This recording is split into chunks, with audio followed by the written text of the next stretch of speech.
Do what we do. All right. All right. So we live, right? Hey, welcome, Blorangetears family, to this short special. Basically, what we are gonna do is reminisce about the New York Knicks. So we're not gonna be talking much about free agency or the NBA draft or this season that just passed, unless it has a direct correlation with something that may have happened in the past, right? So I'm Uncle Freezie. Welcome. I'm joined by AD. AD, what's good, bro? All is good, my brother. Happy Sunday again. I appreciate the platform since the first time that you and I kicked it, which seems like many moons ago now. You've treated me like family with respect and so forth, and so I thank you for the invite. Thank you for the opportunity to let's kick it about some Knicks, some OG Yeah. style, from when we started and so forth. So it is what it is.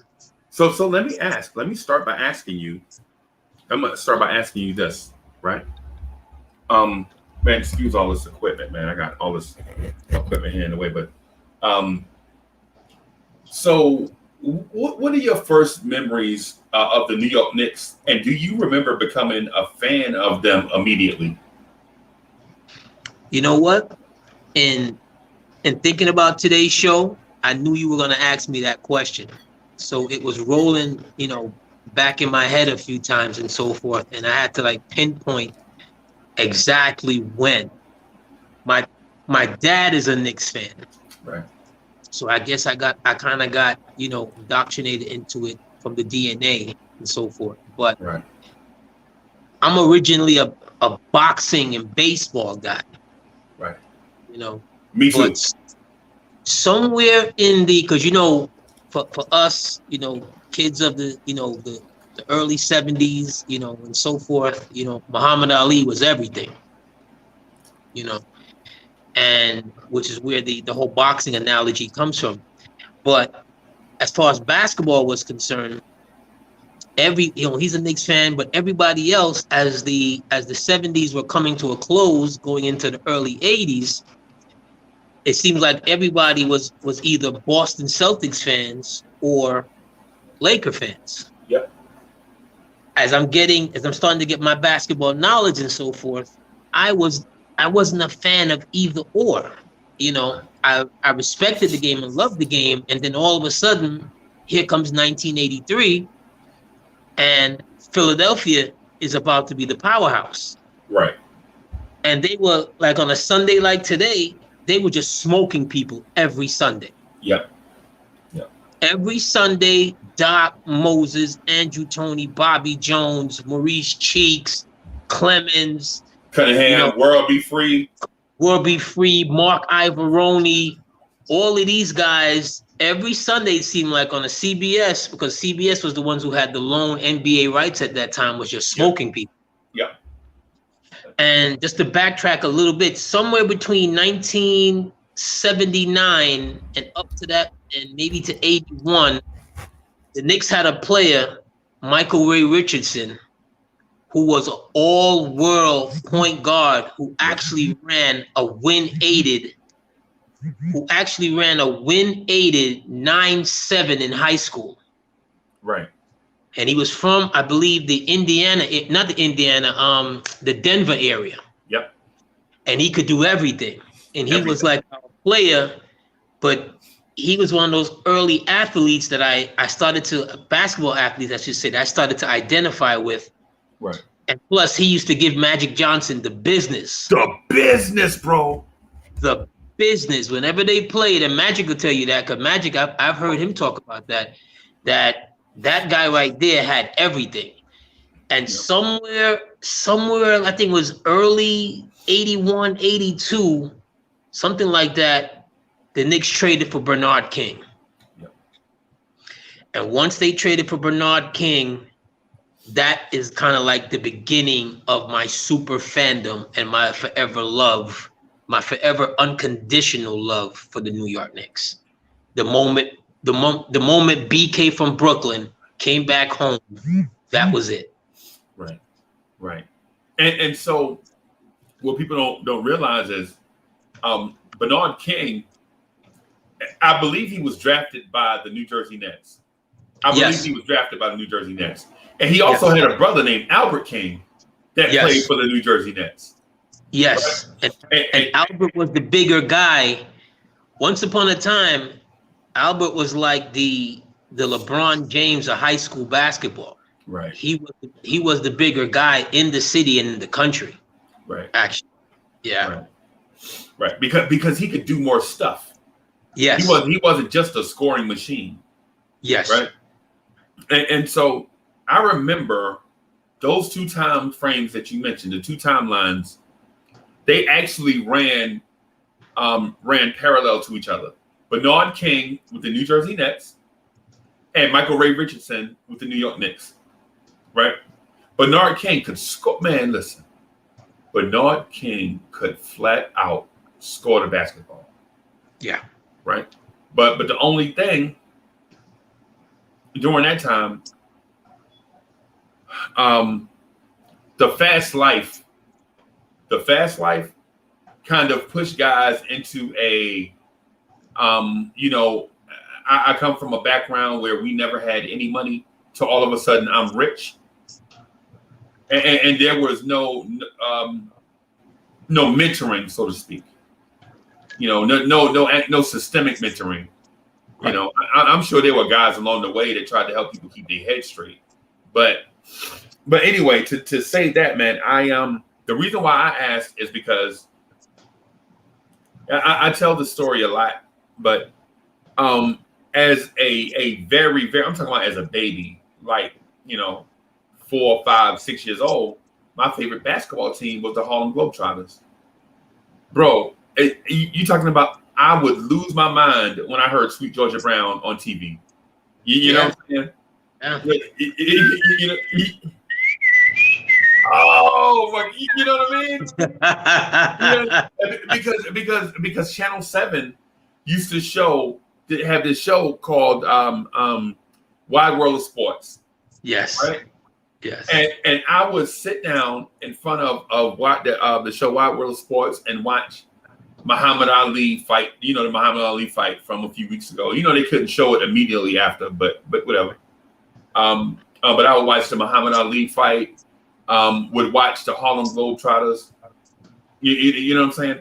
And those got me into sports, man. I got into, because as a kid, we liked sports because we didn't have anything else to do. Like, I lived close by a basketball court, and all the guys that I looked up to as a 4, 5, 6-year-old, and not saying it's the right thing, but all the guys I looked up to were like the dope guys and street hustlers and stuff, because they lived the life that the athletes lived, in my opinion.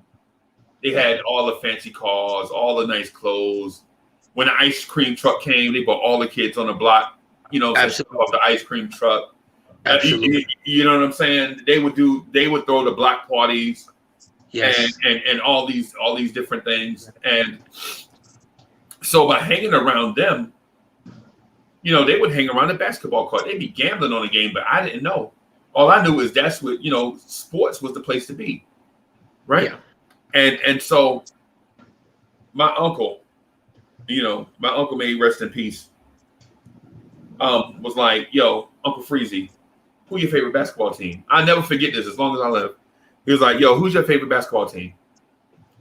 And I said, yo, what kind of question is that, Uncle? Are you crazy?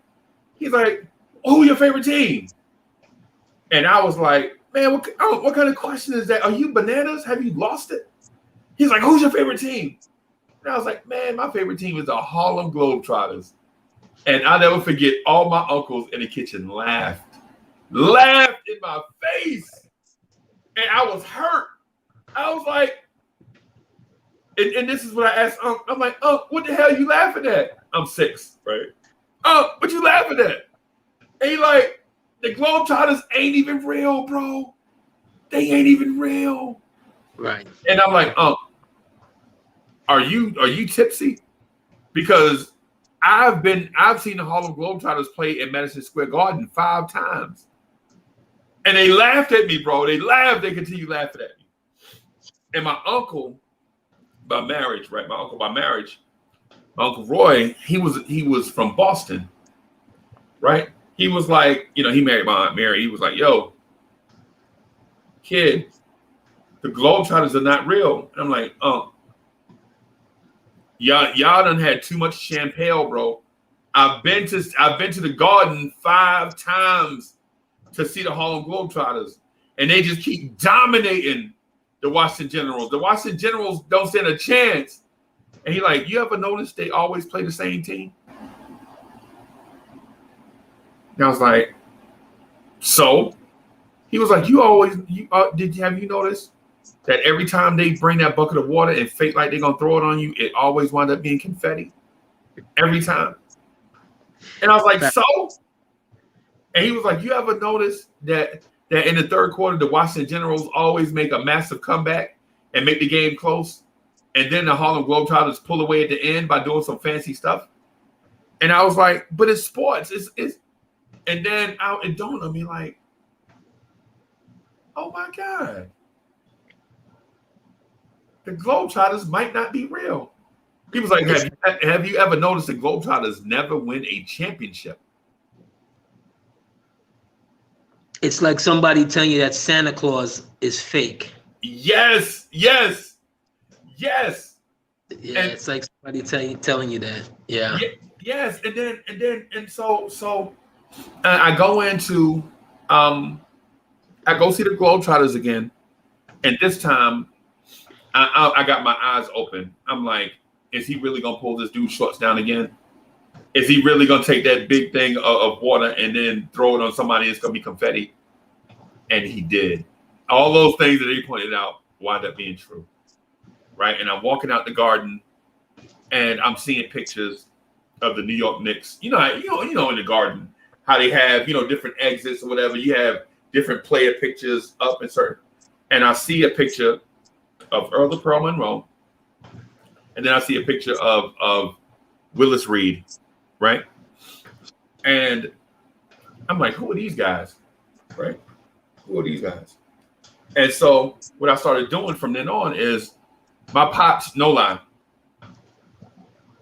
So my pops used to be like, every morning he'd wake me up out the bed, like, yo, go to the Puerto Rican store and get me a Daily News and a pack of Winstons. And this is back in the day when you was a kid, you could go buy cigarettes. It wasn't like the law wasn't. The man wasn't trying to check your ID and none of that stuff. Facts. So, get me a pint of beer. Get me a pint of Miller Lite. Get me a pint. Right. As a kid, think about it, as a kid, I'm walking down the street with a 6-pack of Budweiser, a pack of Newports, and a Daily News. As a kid, right? Times changed, and for the better, by the way. But what I used to do is my pops used to read the sports section, and I'd be like, Pops, when you finish, let me get the sports section. And I used to read the entire thing from front to back because I love sports that much, because we didn't have access to sports now back then like we do now. We had to read the box scores. Right.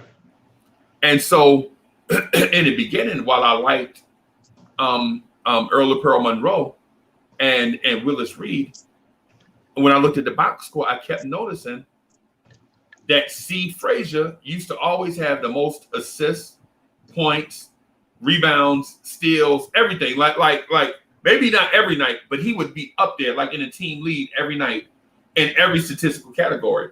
And so I was like, yo, who is C. Frazier?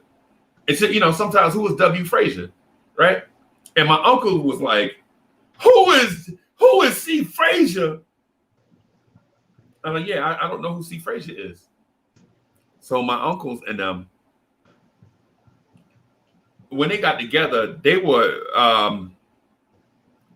so my family's from down south, right? From South Carolina, right? Okay. And poor. Like my last name is Free, and how I got last name Free is because one of my ancestors walked out of slavery and didn't want to take his slave master's name. His slave master was Mr. Thompson, and my people come from the Thompson plantation, right? Okay. Right. And so when my ancestors walked off, he was like, "Hey, you that Thompson boy?" He was like, "No, I ain't that Thompson boy. I'm Free." Right? He's like, "What's your name?" So he's like, "I'm Jim." Right? And then and that's my pop's name too, by the way. My pops was named after my man. So he was like, "No, what's your surname?" He was like, "Surname? What is a surname?" Because you know what I'm saying, when you don't have access to stuff, you don't understand that stuff. You don't even understand those types of things, exactly. Right. He don't understand like all that stuff and legal stuff and traditional stuff. Only thing he knew is that he was Jim and he was Free. And that was his name coming out of slavery. Right. I say Jim Free. That's how and so that's how I get my name. Right. Because he was a dude, and I'm gonna talk about the Knicks, but he was the dude that used to run away all the time, get caught, get brought back, get beat. Mr. Thompson was like, "Jim, don't make me kill you. If you keep running away and I don't do something to you, then all the slaves gonna want to run away because they know I ain't gonna do nothing. I gotta make an example out of it." You know what I'm saying? Exactly. But with Jim, he like, "Hey man, the first chance I get, I'm out of here." Because a man should be born free, right? That was his thing. Whatever, I'm not taking any credit for the way he was thinking or what he did. I'm just saying, this is like the thing that my family come from, and so, but with that being said, my family is loud and boisterous. We talk noise to each other. You know what I'm saying? So all these gazillion years later, in like 1970, 1971, whatever year, 72, whatever year it is, all my uncles is in the kitchen, right? They done left down south. They done got factory jobs up north. They done came into money. They driving, big cars, and they the lead man on their job and all this kind of stuff, and they in the kitchen. Some of them done, came from Vietnam, done got a job at the post office, whatever it is. Right. Right. This is just that time, like the post-Vietnam era. You know what I'm saying? Vietnam probably still was going on, but you know what I mean. And yes. And so it's at the dwindling point. Yes. It's winding down. Yeah. Right. Well, you ain't got to worry about the draft no more. You ain't got to worry about a bunch of stuff. So anyway, all these big men are in the kitchen. Mind you, I'm tall for a 6-year-old at the time, but these dudes are like 6'2", 6'3", muscular, because they work in factory jobs, right? They ain't like Uncle Freezie, who worked in a cubicle for a long time. These dudes work in a plant, you know what I'm saying? And so they in the kitchen all loud. And my Uncle Roy says the most sobering thing I could remember as a young kid. He was like, "Yo, JoJo White is," the way he put it, he's like, "JoJo White is revolutionizing the point guard position," right? And so I asked, I'm like, "Does JoJo White play for the Knicks?" And he laughed, right? He laughed, right? Ah, ha, ha, ha, ha. I got you, Uncle Free. I got you. No, JoJo White played for the world champion Boston Celtics, right? You say this thing. And I was like, "World champion? They won championships?" He's like, "Yeah." He's like, "The Knicks won one or whatever, blah, blah, blah, but the Celtics done won like 10 out of the last 13 championships." They and I'm like, got a closet full. Right. A closet full of rings. Right. And this is right after the Celtics run now. They still hot. They like where the Golden State Warriors are right now. Like they done won a bunch of chips and then some injuries done set in, but they still got some players, that might be a little older. They still want to make another run. And he was like, "Yo, the Celtics playing the Nets next week. You want to go to the game?" And I was like, "To see the champions?" And my Uncle Leon had this look on his face like he could choke me out He's like, no, we don't do that here. It's Knicks or bust. And I'm like, well, what did the Knicks win? He was like, nothing. So I'm like, in my mind, I'm like, why would I want to go see a loser? Why would I want to go see a loser? And so I go to this Boston game, the Nets, and the Nets get the break speed off them. The Celtics don't look that good. I come back. My uncle is like, was that exciting? And I'm like, nah, not really. It we go all the way out to wherever. I think it might have been, where were they at, in Long Island or whatever? We go all the way out. We go all the way out there, and the game wasn't really nothing. It didn't, And my own, and it's like maybe a month later, he was like, "How you enjoy the game?" My uncle Pumpkin, my Uncle Tom. I mean, everybody. We and the kid. I'm like, man, it wasn't really nothing. He was like, "You enjoyed it?" No, not really. And so he was like, "Yo, the Knicks playing the Lakers, in like a month." And I was like, yeah, I want to go. Right. So I go to the Knicks and Lakers game, and the Lakers have this dude that's like the most athletic dude you ever seen in your life to be 7 foot tall. He big and athletic and fast and strong and can jump. And I watch him, and I don't know how many points and rebounds and assists and all that stuff he had, but I swear it seemed like he had 60 points and 50 rebounds. Like, I swear it seemed like he had like 25 blocks. I'm like, I like that guy, right? And the Knicks wind up playing team ball and beat them. And one of the preachers, a preacher from a church, right? One of our friends, he went with us, and he was like, hey, they got one guy or two guys that's good, but the Knicks have 7 guys.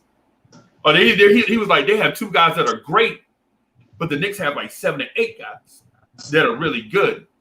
Which one you want? You want 7 guys or 2 guys? And I was like, man, I want the team with 7 guys on it. Because 7, in my mind, is better than 2. It's better than 2. Right? And unless you'd have had that, that young man, that young man, which you would have gladly, older Freezie would have gladly traded that team plus 3 more teams for that young man, and just be like, yo, we could just build around with this. We could just fool around with this, because that's how good that young man was. Right. And for those that don't know who we're referring to, the inference is towards a dude named Wilt Chamberlain, right? Yeah. Wilt Chamberlain, bro, had like 60 points, 50 rebounds, 20 blocks, like 13 assists, and like 8 steals, right? And watching him play, and he was old now. Think about when, by the time I got to see him, he was like maybe had 1 year left in his career. Bro. And he retires early. Yes, to do Hollywood. He retires early and could bench press 600 pounds. Right. And run a 4.40. And could run a 4.40 and could high jump 7.10, I think, or was it 7.8? Some ridiculous, and could triple jump. Some with he was the first guy as a young kid when you heard the older people talking about that man, he made you go and look up, like, that sounds like Paul Bunyan stuff, right. What he's got, like a ox name, whatever, and he got the Silver Surfer on the left side, and then you started reading and finding out, and as time goes on, you're still hearing numbers and records that he has, and he hasn't played in 50 years. Right. And he had 30,000 points and only played 12 NBA seasons. He played 12 NBA seasons, and I believe two seasons with your team, the Harlem Globetrotters. And he played and he played like a professional barnstorm league. You know, so you're talking about at least 3 years that he didn't play. So he might have had 40,000 points. 40,000 points, right? Some ridiculous amounts of points. But that player made you go look up stats, like, you know, for real. Right. And part of the thing that turned me on to the Knicks was, regardless how many points one guy got on another team, the other team the Knicks played together, right? And so when I got old enough to start playing basketball with kids my age, like when I got to be about, so this happened, I was like 5 or 6 years old, right? So when I get to be 7, 8 years old, I'm outside now. I can dribble a basketball a little bit. I can go outside on my own, play with kids my age. And when I started playing with kids that used to dominate the basketball, I didn't like it. I'm like, yo, pass the ball, man. You know what I'm saying? Pass the ball. And so the Knicks were actually playing the most beautiful brand of basketball ever played, right? As somebody that's been a fan of basketball for a long time, the 2 most beautiful brands of basketball, or 3 most beautiful brands of basketball I've ever seen, were the New York Knicks, the San Antonio Spurs and Tim Duncan's prime, and the Golden State Warriors of before KD, right? Before KD, Golden State Warriors, right? Because they would pass the ball around and around and around and around and around, and it seemed like everybody was always involved. And I would throw the 86 Celtics in there. Oh yeah, with Bill Walton. Yeah, the Bill Walton Celtics. Yeah. The Bill Walton, Jerry Seasting led bench. Yep. Jim Paxson. Yeah. You remember Jim Paxson? Yeah, I would throw that, because that team was another that, as time goes on, that we forget about that team as well, that every night they gave people a business. Every night. You couldn't stop them. And you couldn't stop them. You just couldn't do nothing with them. You couldn't. Right. They got a former, you know, champion and MVP coming off the bench who finally, you know, got a season with some good feet. Right. That's it. That guy could have been one of the greatest players to ever play the game. Also. Yeah. We talk about Jokic. Yeah, he's Jokic before. Right. He's Joker before then. But you know, he taught me something that I've always kept in my mind when it comes to big men. You have to be careful with guys who are above 6'9". Right. You know, you almost got to treat them, put them in bubble wrap, because with the moment they hurt that leg, either one, left leg, right leg, shin, ankle, whatever. The moment they hurt that leg, if you don't, you got to treat them like a horse when a horse gets hurt. Yeah. You got to literally sit them down until it's totally healed. Right. Because if not, you're gonna go through what he went through. Yeah. You know, for pretty much by age 25, 26, his career was done. He was done. Done. Yeah. Done. And it was a shame, because while at UCLA he was not an elite athlete, but he was good. Right? He was a pretty decent athlete. But his game was centered around skill and unselfishness. Yeah. The reason why he could score is because he had touch around the basket, but he was unselfish. He knew what shots to take, you know, when to get others involved, you know. There's guys on that from that, you know, for younger fans that, you know, don't know about UCLA. There's guys that came through their program that never lost a game in college. Jamal Wilkes. You remember Silk Wilkes? Yeah, Jamal Wilkes, Michael Warren. It's a lot of guys. When you see, like, you know, their 12, I think, was it 12 championships they have, and as the layers keep coming and going, there's guys that you'll never hear of, or who are good players, or even the great ones, whatever. They've never lost a game, or a guy who lost one game, 2 games in college. That's unheard of. Unheard of. Who goes from Kareem to Walton? Right.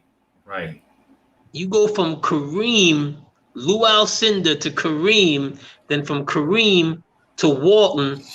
That's like the Yankees in their hey and prime. It's like it's almost unfair. Yeah, almost unfair.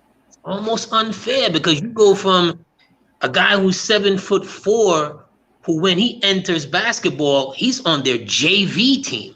Yes. Their JV team kicked the shit out of the national champions. Their first game they played, they blew them out by 44 points. Right. And it's because the dude they had was once in a generation. Yeah, they couldn't do nothing with him. So you're talking about, and then look at the Lakers. You go from Wilt to Kareem. Right. To McAdoo on your bench. And Thompson at the same time. And Thompson. Then later on, you then go from Eldon Campbell, which is not in that ilk, of course, but then you go to Shaq. Right.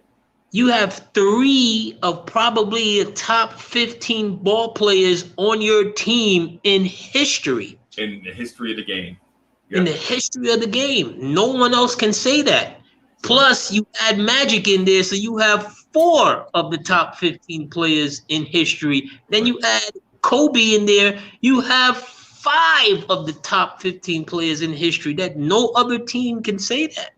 No other franchise can say that. That's crazy. Right. And not to mention your Elgin Baylors, your Jerry West.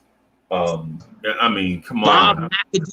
Bob McAdoo, bro. But I thought about him today as we were, thinking about things I was thinking about things to talk about, and some of our back and forth as far as getting stars and not knowing what to do with them and the teams and blah blah blah blah.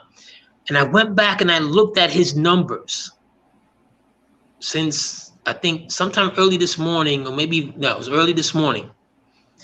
The Knicks got him in going into his 5th season from the then Buffalo Braves, who then became the Los Angeles Clippers. So Bob McAdoo at that time was 26 years old, like Melo was 26 years old. Yep. And Bob McAdoo had already won 2 scoring titles, Rookie of the Year, MVP. Yep. And you don't know what to do with him. You don't know what to do with him. So I had to go back and dig up because I was like, you know what? It's always bothered me because you never hear him talk about, his time with the Knicks and so forth. So I dug up an old interview on YouTube, and he talked about his time with the Braves first, then he slid over with the Knicks, and he said, well, basically, I played almost 3 years with them. I looked at his numbers. He's averaging just about 27. Right. Yeah. With the Knicks, and right around, I think, 12.5 to 13 rebounds, something like that. Right. And he said, basically, they traded the whole team, and they just didn't have any patience. And everybody they traded, the team they traded them to, that team won a championship. Yep. So instead of, waiting and building around me, plus New York is so difficult to play with, and I'm like, wait, hold on a second. I'm looking at his numbers, and I'm like, see, as me and Freezie are going on, and we're talking about, getting a star and whatever. It's not that you get a star. It's what do you do with the star that you get? Right. You don't get a Bob McAdoo who's scoring 30 points in his 2nd year. Right. Do you know how rare? And then 30 points again in his 3rd year. Right. After averaging 19 in his 1st year. Right. So to average 19 alone as a rookie is a feat in any era. But to go from 19 to 30 and from 30 to 34. Right. and you're somehow able to get this man, and you don't know what to do with them. And your organization is not ready, because Kareem tells the same story. Kareem is like, when I wanted to leave Milwaukee, they're like, where you want to go? So I want to go home. Right. I want to go play with the Knicks. Yep. Right. You're ill-equipped to bring Kareem home. Right. But you know there's a story to that, right? There's a story to that, right? Because and I'll tell the story real quick, because I don't want to interrupt your flow. Right. No, go ahead. But what happens is Kareem was like, yo, I need to meet with the commissioner, because Milwaukee is not it for me. Right. So he meets with Larry O'Brien. And for those who don't know who Larry O'Brien is, he's the dude that they named the NBA championship trophy after. Right. But he is also the guy that is head of when you think expansion and relocation of the NBA, think about Larry O'Brien. Right? It starts with Larry O'Brien. Right. Think about the NBA ABA merger. Think about teams that played in small cities relocating to major media markets. You know what I'm saying? Think about, the Rochester Royals, the Buffalo Braves, the Minneapolis Lakers, the Kansas City Kings, the New Orleans Jazz. Think about all those teams, right? Relocating to better situations, right? So he goes to Larry O'Brien and is like, hey man, this thing in Milwaukee ain't gonna do it. I need to go somewhere else, man. I don't like it. And he was like, man, but you just won championships. So what? I won championships here and it's meaningless. Right? And see, he said, I tell you what, we can't just give you to the Knicks, because the Knicks just won a championship. And if we give you to the Knicks, that means the Knicks will win the next 15 championships back to back. Right? Because the Knicks have a young core right now of Clyde Frazier, Earl Monroe. I don't know if Lucas was still there, but Dave DeBusschere, all these guys, right? And if you go there, it would be unfair to the league. So at least consider the Lakers, because Wilt Chamberlain just retired. Right? He's like, I don't want to go to the Lakers, but he's like, consider it, man. You already lived there for 4 years. You went to UCLA. And he was like, didn't you like your time at UCLA? It's like, yeah, I love my time at UCLA. Okay, just consider it. And Kareem was like, yo, I thought it over. No, I want to go to the Knicks. I want to wear the number. I want the number 33 to be hanging up in the rafters for the New York Knicks. Right? Knicks fans, think about what I'm telling you. I want the number 33 to be hanging up in the rafters for the New York Knicks. Right? All right. So Larry O'Brien is like, listen, what we'll do, because you're not going to come in here and tell me where you're going to go. I want to accommodate you because you're a star and you carrying the league right now. So I want to, at least give you the opportunity to get to the Knicks, but not destroy the league. We can't have a New York Yankees situation with the NBA, because the league will fold. Right, the league will fold. Major League Baseball can survive with the Yankees winning every year, but the NBA can't survive with the Knicks winning every year. Right. So they call this press conference. Larry O'Brien is like, yo, I'm gonna flip a coin. I'm gonna rent out this big conference room in this fancy hotel, and I'm gonna flip a coin, and whichever side of this coin you go to, whichever is heads the Lakers, tails the Knicks, right? And so people are like, so the Knicks have a 50-50 chance of getting the greatest player of all time, right? A 50-50 chance of getting the greatest player of all time. Yeah. Larry O'Brien pulls out the coin and hands it to his man. He's like, look at this coin. Is this coin legit? His man is like, look at both sides. He's like, yeah, the coin legit, right? And so Larry O'Brien flips the coin, right? And it lands on the carpet. Everybody in the room come around and look at the coin. The coin is on the ground. It's heads. Lou Alcindor, Kareem Abdul-Jabbar is headed to the Lakers, right? His man hurry up and scoops the coin off the carpet and put it in his pocket, right? 10 years later, Larry O'Brien says, "Hey, you know that coin I had? It was a double-sided coin. It had head on both sides." Absolutely. and it was like, "But you had your man check it." Yeah, my man checked it. My man checked it. The media didn't check it. Yeah, my guy checked it. Right. So Kareem Abdul-Jabbar going to the Lakers was meant to be just like Chris Paul not going to the Lakers was meant to be, right? And so as a Knicks fan, when you hear stories like this, you're like, well, how can the NBA do that? Well, the NBA had to look out for its long-term existence, right? Because if Kareem Abdul-Jabbar had went to the Knicks, and the Knicks would have won the next 9 out of 10 championships in the new TV era, then nobody else would have won. They would have strangled out the league. The Boston Celtics could win those many championships in an era where teams wasn't on TV, right? But you had to keep interest in other media markets, right? You had to keep interest. Plus, at that time, a lot of people, who are of a younger age, they wouldn't know this, but New York wasn't popular in the early to the mid to late 70s. Right. It just wasn't. Right. The crime rate was out of control. Right. Everything was going out of control. I mean, you have a president of the United States basically saying you defaulted on your loans and so forth, and we're not bailing you out. Right.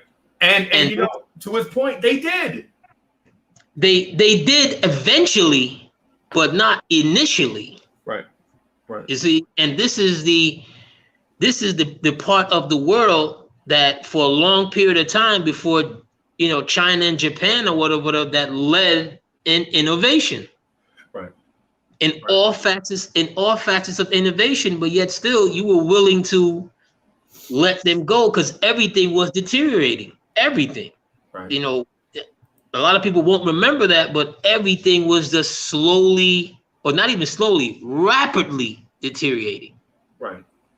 For a very, very long time. And he's thinking, well, we're not going to do that because all of the merchants, all of the big business people, they leaving out of New York anyway. They going out west. Going to LA. Right. They going to LA. Right. Even Motown moved from Detroit to LA. Even Motown moved from Detroit to LA. Right.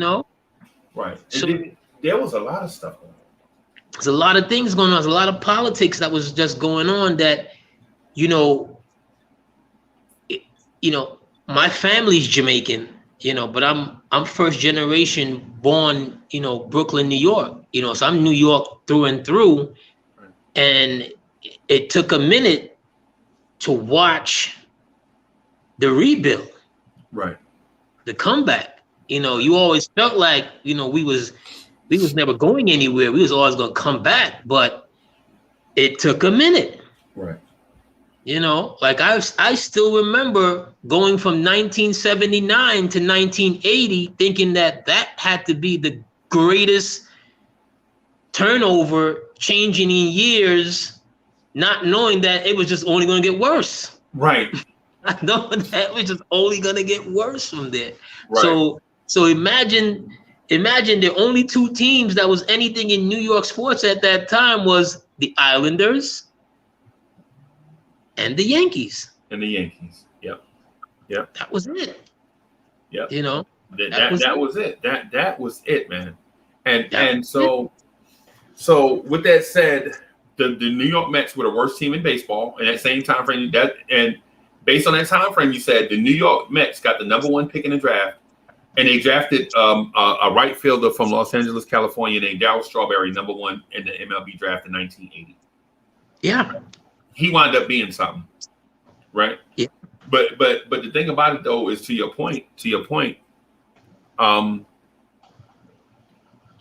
New York sports were so down at that time that it was crazy. It's bad. But at the same time, there was like a glimmer of hope. Like for instance, I remember, and I tell this story a lot, man, and I hate to do it, but I remember coming to school, right, sitting at my desk, and I go up to Mr. Williams. I'm like, yo, Mr. Williams, what's the word, bro? You know what I'm saying? I'm trying to, it's the 70s. Yeah, we used to talk different back then. And so he like, Uncle Freezie, go sit down, get out my face.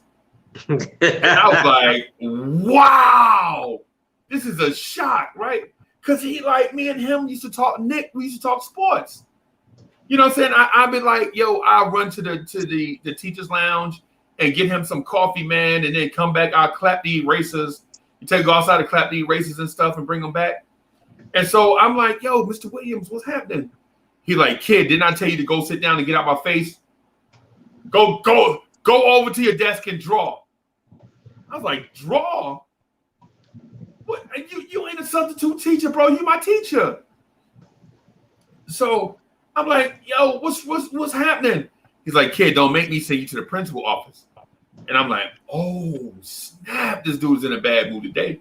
Because, you know, when you're a kid that young, when you hear the word principal, yo, you better get on your P's and Q's, because if not, your mama coming up to school and tearing your mind up. Yeah, and she's going to come embarrass you in front of everybody. Everybody, bro. Everybody. Even that girl from 3 blocks over that you like, she don't care. Mom, man, look.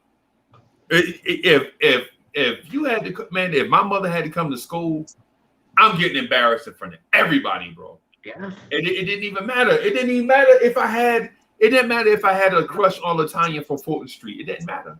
Nope.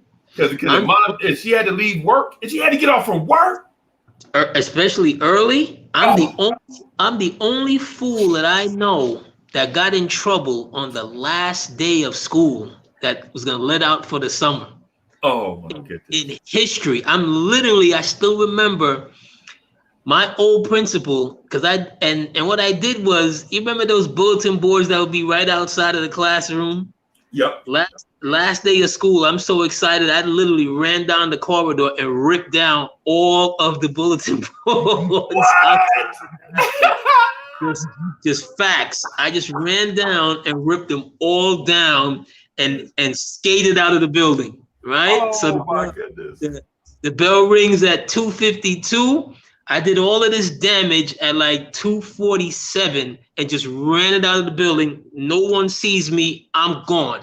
Right. I'm standing across the street from my school. Right. And I'm looking, I still remember the principal's name. His name was Mr. Friedman. And he looked like what's the guy, the newscaster that used to be on Channel 7, Roger Grimsley. He looked like Roger Grimsley. I remember that. This old dude.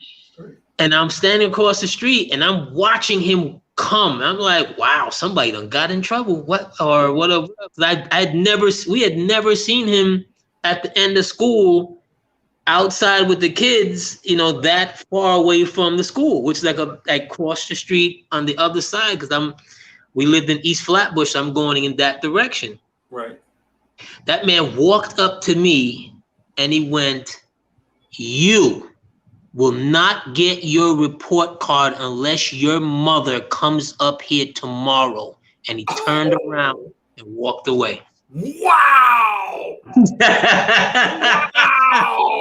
Oh boy! Literally the day before the last day of school, I've never heard that. I've never heard anyone say they ever got in trouble the last day of school. And I'm on the bus going home, and I'm like, who the hell snitched me out? Right.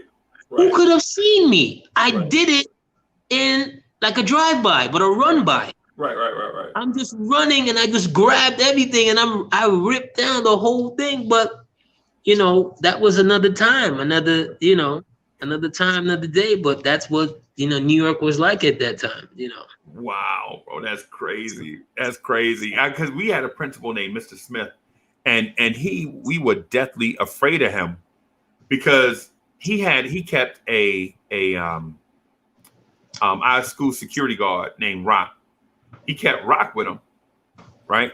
And so Rock, no lie, Rock was about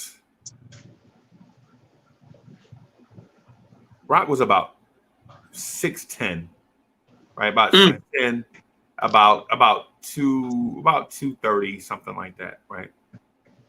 And what Rock used to do is he would catch. Rock was an athlete, right? He was an athlete. He didn't look like it because of all the security equipment. Back in the 70s, they used to make you wear these weird, like a nightstick and handcuff. Right? He was a security, but he never use it. He ain't never use no nightstick. He ain't gonna use no nightstick on no kids.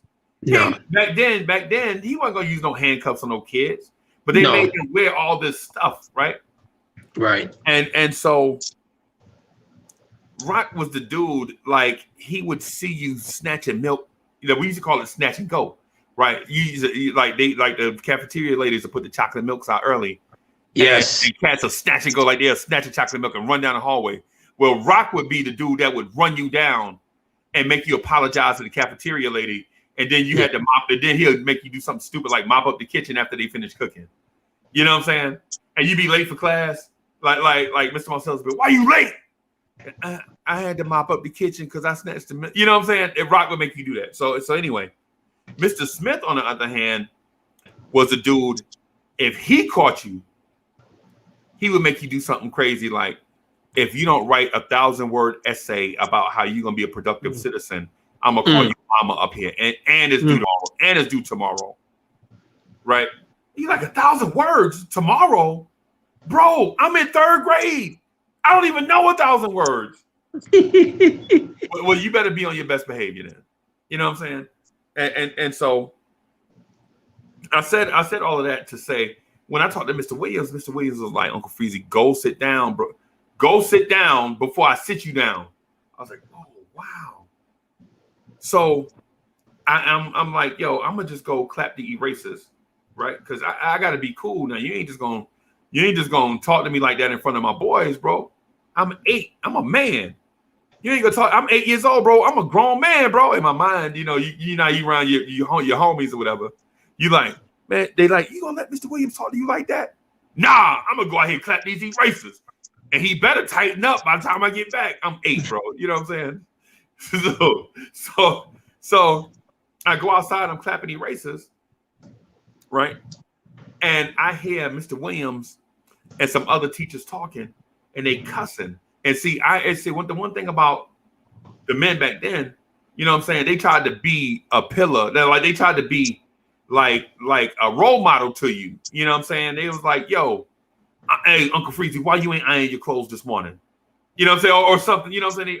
So I hear them over there cussing. They smoking and they cussing. Mr. Williams is like, man, cussing like, I don't know why they traded Clyde Frazier. And bro, mind you, I'm 8 years old. And remember what I told you? I used to read the daily news and read the box score that say C Frazier or W Frazier and all that stuff. And something comes over me, bro. Like it started getting hot. and tears start rolling out my eyes, and I get overcome with emotion, bro. And I'm like, and then all of them walk over there. They like, Uncle Freezie, what you doing out here? Didn't I tell you to go to your seat and draw?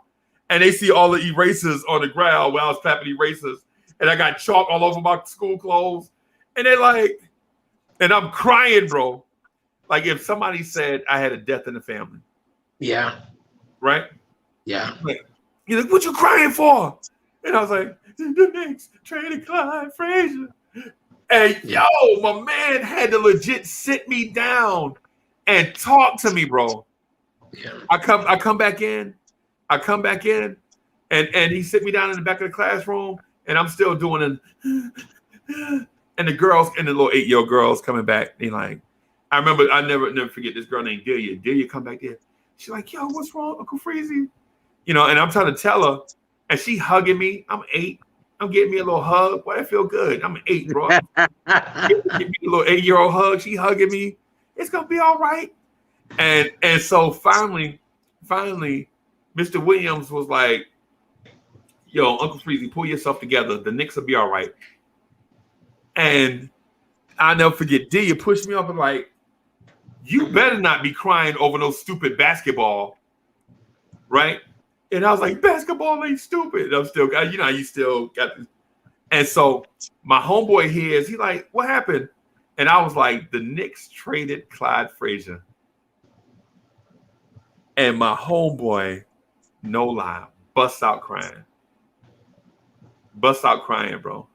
Yeah, it's the emotional attachment, which is what we've lost that for a very long time, for a couple of decades now, and I heard someone say the other day, I don't remember who it was, but it doesn't matter who it was.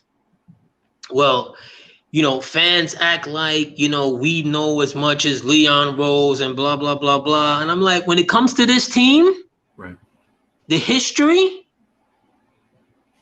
like, you don't have to give me a front office role for me to quote chapter and verse about this team, the rights, the wrongs, the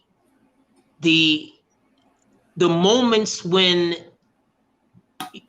you just had to just make the right decision and not go by ego that would have taken you to that right place and have helped, the bricks to lay the foundation. And it's because of the emotional attachment.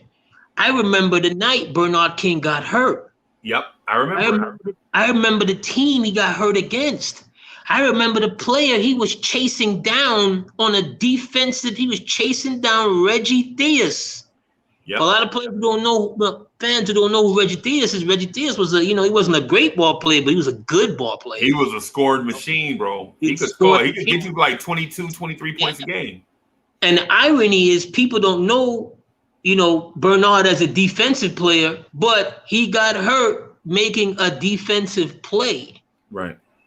And literally it shifted my entire mood that the rest of the basketball year until that Saturday afternoon, because up until that point, the Knicks would have had no way, no how, unless they were going to tank with Bernard to get Ewing.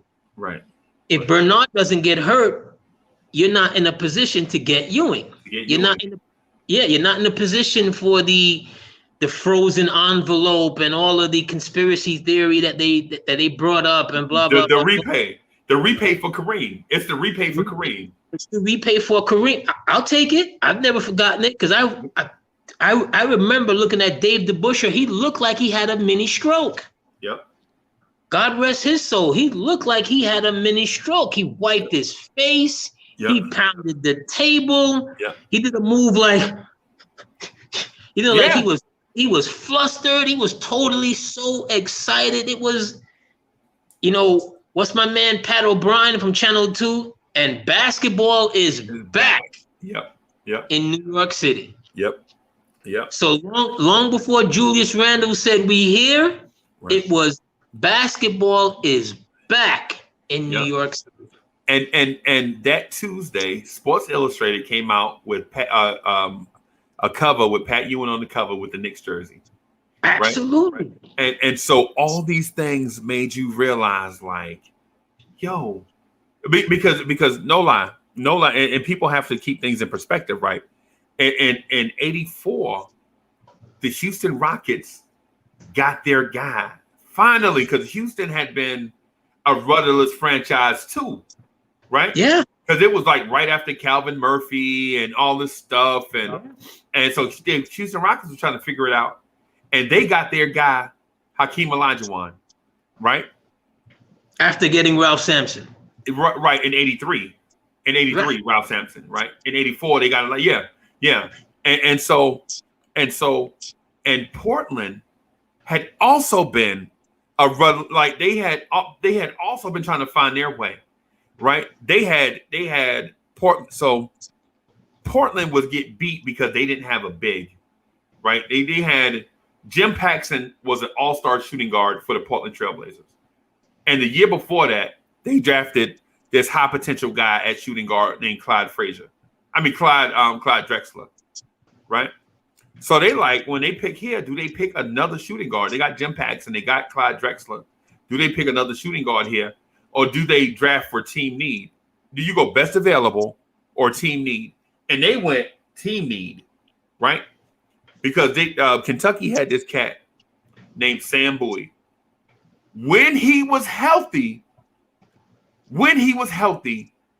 he looked like Anthony Davis. When he was healthy. When he was young, See, there's the operative word. 2 words: when and healthy. Right. Sam, in his 4-year time at Kentucky, was only healthy for a year and a half. A year and a half, and not altogether either.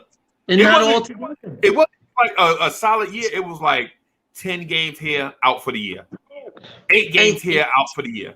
And you would have think if anybody should have been skeptical of a big man with leg injuries, should have been them. After the Bill Walton scenario.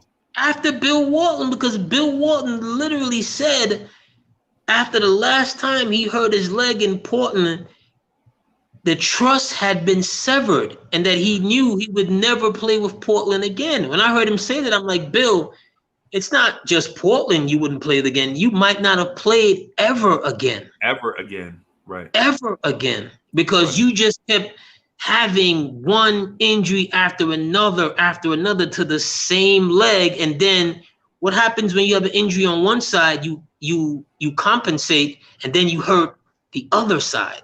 Right.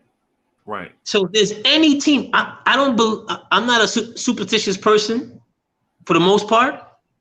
I would have never, I don't care who you drafted, I would have never drafted Sam Bowie. Right. If I was them. And never. Right. And you know what they did? Many years later, they were in the same scenario. They were like, do we draft for need or best player available? And they drafted for team need and drafted Greg Oden over Kevin Durant. Drafted again. Did it again. Right. I mean, so some franchises have that curse. Just never learn. Right. Some franchises just never learn, and the media with their hypocritical selves, they try and in hindsight, well, KD was the one, blah blah blah blah, whatever. There's a young man who did a collage of reputable, so-called reputable media people that at that time was telling Portland to draft Oden over KD. Right. And again, I remember that day, and I was going, you know what? Oden was a beast in college, and when we saw whatever. But for the mere fact that you as an organization has never been lucky with that position. Right. And I'm talking about even when they had Duckworth. Right. Duckworth couldn't stop until he ate himself out of the league. Right. See, so every big man that they've ever really had, all of them, think about it. They traded away Rasheed Wallace. They sure did. They traded away Zach Randolph. Yep. Right? They traded away Jermaine O'Neal. They had the 3 of them on the team at the same time. Along with Brian Grant. Right. So you're talking about 4 guys, very skillful, 6'9" or better, that you have a management team that does not know what the hell to do with that position. Rob, what's good, bro?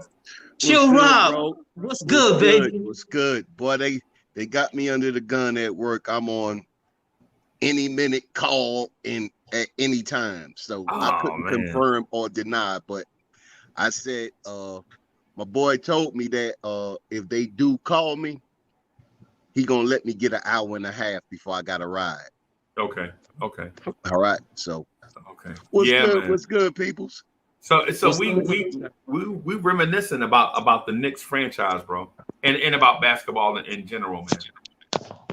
I already done told my Clyde Frazier story about how when I found out at school, I cried.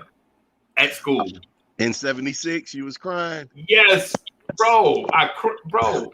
And like somebody in my family passed away, bro. I'm telling you.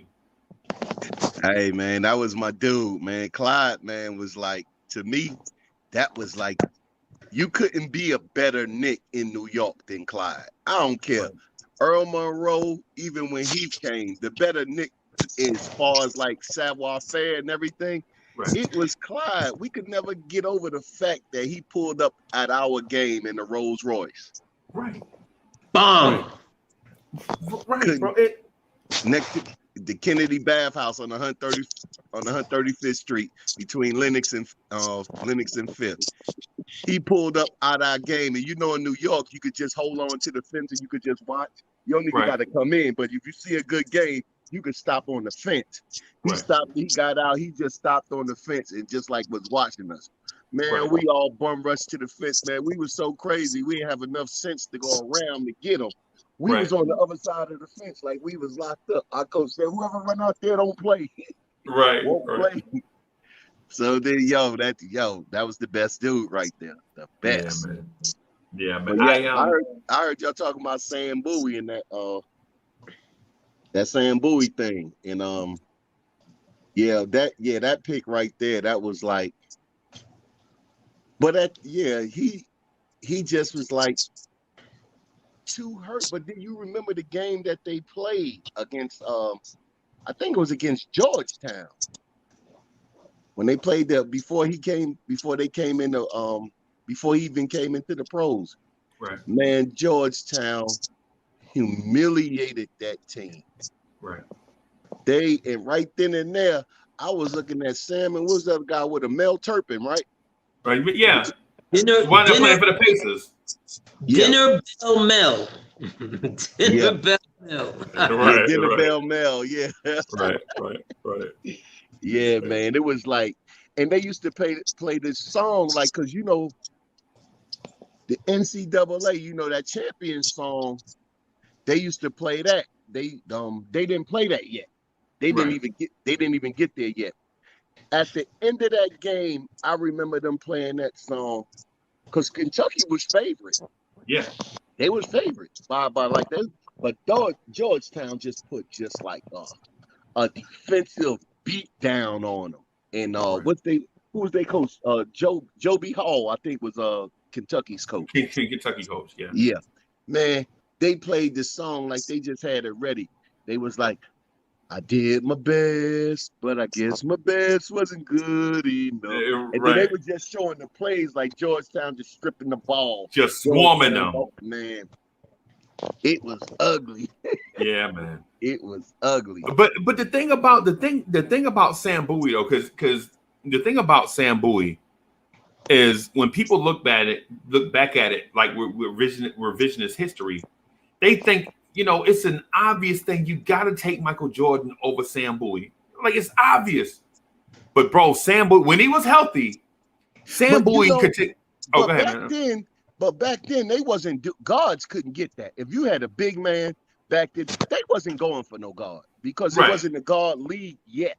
Right. It was a big man's league, so they went there. Even though it didn't, if they had to do that all over again in that same situation without knowing what Jordan would have been, 10 times out of 10, they would have still went with Bowie. Because Bowie, yes. Yeah, because that was the league. That was the league at that time. You couldn't do, and then that Drexler, now you can ponder the Drexler Jordan thing.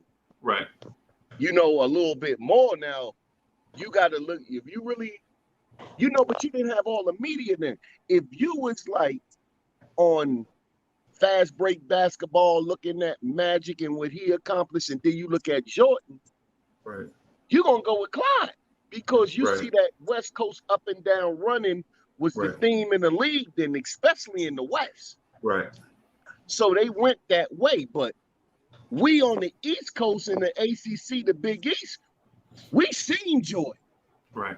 And we was like, we had a whole different opinion of him versus, see, that's what it comes down to. Like, that's why I stopped giving like analysts on TV. I might give somebody that played the game a little bit more listening to them on TV than I do an analyst that's looking at the game like me. And that's what I had to get my kids to understand. That's just their opinion on what they see. Right. It's not their opinion. Now, with the way I played basketball, and I'm looking at this guy to say he never played, all he did was watch. Right. My opinion to me is more valuable than his. My friend's opinion is more valuable than his. when you look at their record, well, I don't know, I never played, but I know what my eyes see. Right. Because basketball is not really a hard game to really break down. No. Once you know the game, you know the rules of the game. It's not really that hard for you to look at something objectively about another team. You can do that. We can all do that. Right. But when it comes to picking players, because we all thought like players at the Rutgers should have been in the pros a long time ago. Yes. Because when pro players started to play, where did they go test their game at? Well, we thought the best players were at the Rutgers. To the Rutgers. At the Rutgers. What you can do at the Rutgers, and then we can validate you in the league. Right. Yeah. Because some of them come out of college, they go to the Rutgers, they get served up. Right. Yeah. Like that Valentine's kid in Michigan. He won the one to play with the Bulls. Right. Okay. He went up there to Dykeman. Right. And got served up. Right. And then now when the people look at him around, like the fans look at him around the league, they can always throw that up. Look, yo, you couldn't even handle out there. Right. So it's all like you said, but back then, hey, it was a whole different beast. It's a whole different beast. But what was your favorite Knick team? Let me just say this thing about Sam Bowie right quick, and I answer. So the thing about just one quick thing about Sam Bowie was back then big men were around the paint, dominant around the paint, whether scoring or stopping the other team from scoring. Right. But the introduction of the 3-point line in '83 made people reconsider how you draft guys. Right. Because Jim Paxson was a shooter. Now, in the institution of the 3-point line, remember the ABA had it for years and the NBA wouldn't do it. Right. But the NBA finally did it in '83. And Jim Paxson made the All-Star team with the Blazers. You know what I'm saying? With the institution of the 3-point line. So now you got Jim Paxson, who is getting you 3-pointers. So now you can't double team bigs because Jim Paxson can stretch the floor and make the All-Star team. And then you got Clyde Drexler, who you thought was going to be good, but you didn't know he was going to be this good, right? You thought he was going to be good, but you didn't know he was going to be this good, right? Like, because good dudes can be good in college. Like Milt Wagner was good in college, right? Yeah. But in the pros, he was not great, right? Clyde Drexler showed from day one that he was going to be great. And now you have Jim Paxson and Clyde Drexler as shooting guard, right? And then you have a guy named Sam Bowie who could get the rebound. Who was they point at that time? Oh, I can't remember who their point guard was, bro. I can't remember. Was it Darnell Valentine? I don't think so. It was the little light-skinned, little stocky dude. Had a little fro. I think. Wait, what was his name? Anybody in front of their computer? Anybody? Yeah, let me. I'll see if I can find. But the thing I was gonna say about Sam Bowie is this, right? Sam Bowie would get a rebound and push it the length of the floor and dunk like Ralph Sampson was doing the year before, right? And so now you're like, wait a minute, I could get a guy that could grab a rebound and push it the length of the floor, and he might be able to shoot 3-pointers. And so now you're like, I can get a guy like that. And I don't remember him able to do that, Freezie. What, push the pace? No, I remember the length of the floor. Yeah, I remember Bowie could push it the length of the floor when he was. But we talking about when he is feeling right, 100%, fresh out the bed to the game, had a good lunch. Freezie, you might have caught that because he that wasn't like once a week. It was like once every 2 months. Vague. Because he never stayed healthy. But go ahead. No. The thing I'm saying about Sam Bowie is at the time, bigs could only do big man stuff, traditional Yeah. big man stuff. Sam Bowie showed you glimpses of being able to do big man stuff and guard stuff. And I'm not saying on a consistent basis. What I'm saying is like, for instance, the reason why Ralph Sampson went so high is because Ralph Sampson was kind of like the Porzingis before Porzingis, where you have a guy that's super tall and athletic and thin, can do a lot of stuff, is a super athlete. Ralph Sampson could jump out of the gym, right? And to be 7'3", 7'4", whatever he was, the dude could flat out run up and down the floor, right? I don't mean to interrupt, right? Look, Frank is on, right? Right. On the Olympics, Frank is on. Frank, they playing France. Right. I just wanted to put that up, make sure that we knew that. I'm sure the Hive knows that. I'm sure. The Hive know. The Hive know. I mean, but what I was gonna say to your point, that they had two. Daryl Valentine is one, and they had a dude named Lafayette Lever. Yes, Lafayette Valentine. Yeah, yes. Valentine and Fat Lever. Remember them? Yeah. So, but my favorite Knicks team, I would probably say, is that 92 team. The 92 team that got robbed by the commissioner, and I know it's a conspiracy theory, but that 92 team I felt like should have won the NBA championship, but nobody liked the Knicks at that time because of what Pat Riley was doing to the game of basketball. Because you remember coming into that series, Michael Jordan had a sprained wrist, right? Jordan couldn't even shoot; he could barely dribble, right? And the Knicks took a 2-0 series lead out of a best of 7, right? And Jordan got Starks kicked out of Game 3, and the Bulls won 4 games in a row. Now that was my favorite Knicks team of all time, because we did more with less, right? We didn't really have that much talent, but we played together. You know what I'm saying? We didn't have a bunch of stars. We had Pat and Starks, who was emerging, and I think Doc Rivers was the point guard then. Maybe Doc. I don't know if it was. I think Mark Jackson was gone, right? No, it was Doc. Mark was gone. Okay. Mark was gone the previous year. Yeah. It was Doc. Yeah. I'm gonna take the 94 team. Take the 94 team because they're the ones who went to the finals. They're the ones who the tough Game 7 with Chicago before Indiana. I still remember Ewing had the worst first half of his career. Right. A lot of people don't know that. I think he had like 1 point where John Thompson had to meet him down at the baseline at halftime and gave him a little pep talk. Right. Gave him a little pat on the back. And then he dropped 17 in the second half. Right. And with his rebounds and his blocks and whatever. But he was having the worst game of his life in Game 7 in the Garden. And then he finally showed up. But I'm going to take that. And then he had the biggest bucket of his life on the putback. So I'm going to take the 94, because we finally went to the finals. And, I know we didn't win it. And right. Somewhere within me, I need to let that go. But I'm never going to let it go because, and you know why? One of the reasons why I don't let it go is because of all of the scuttlebutt with the teammates afterwards.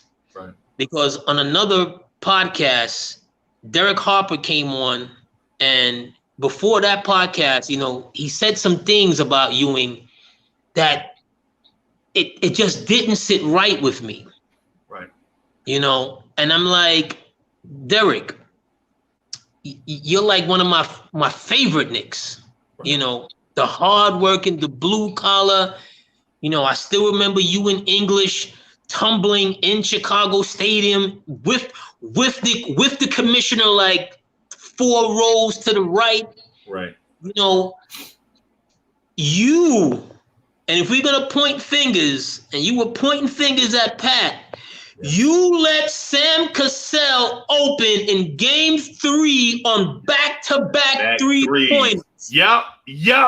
We should have beat that team 4-1. Right. If you want to keep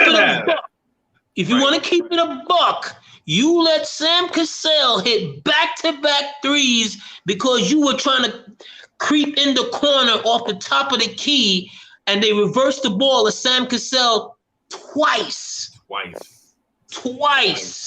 Yep.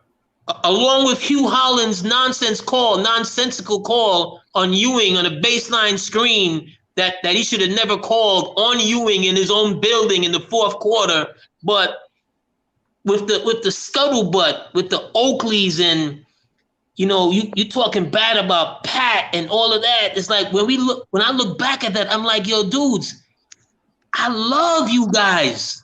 I thought it was all love. Yes. What about Oakley saying Pat wasn't that type of leader? And then, but in that same series, Charles Oakley was getting roasted by a dude named Carl Herrera off the bench. You remember Carl Herrera? I was so Brazil. Yes, I was so mad. I'm like, Oakley, he gonna shoot that J in your face, and Oakley was scared to come away from the basket, and Herrera would just knock down that shot. And I'm like, oh my God, Oakley, just go put a hand up. And Herrera would just knock down that shot on him time and time and time again. Let me tell you something that this is why, and this is when I put things in perspective with Ewing. You remember when they lost to Villanova? When you had a Georgetown presence around the country that was like, they was the storm. They was a storm. They was black. They was defense. They was dominant. They was everything that we all love about basketball. Right. Really, they were the empire, they were the empire, and John Thompson was Darth Vader. Yeah, exactly. y'all talk about Hoya paranoia. Yes, that's right. Look, with the black and white Hoya dunks and everything about them. Yeah. Now, this is when I took Patrick Ewing to myself. This is like as a young guy. When they lost that game, did you see what they did? Do anybody remember what Georgetown did as a team? No, I can't remember. Not right offhand. They all walked off the floor and went straight into the locker room. No handshakes, no nothing. Yeah. Look, John Thompson forced them all back out. And he shot them down 1-15, all in the seats, and made them watch Villanova raise that trophy. Yeah. If you would have seen how Pat body language and what he was saying, first of all, he was slouched down in the seat. He wasn't even sitting in the seat. He like this here, and then I think he talking to Graham or somebody. Wingate was sitting up. Wingate wasn't even playing. Right. But you talking about David Wingate? Yeah. David Wingate. Yeah. Yeah. I said, man, Pat was so nonchalant about it. You know what I'm saying? Like this here, and that personality carried with him in the pros. Because I feel as though this is why I always said about Pat, like even doing it. Yeah, we drafted him. I was cheering like everybody else. But as his career went on, and how Jordan launched, you know what I'm saying? And then you had who launched behind him? Then you had the Drexlers, and then you had, even though they beat Olajuwon and them in the finals for their only ring, then he launched. And then you see these players launching, and when they launching, they getting wins and everything like that.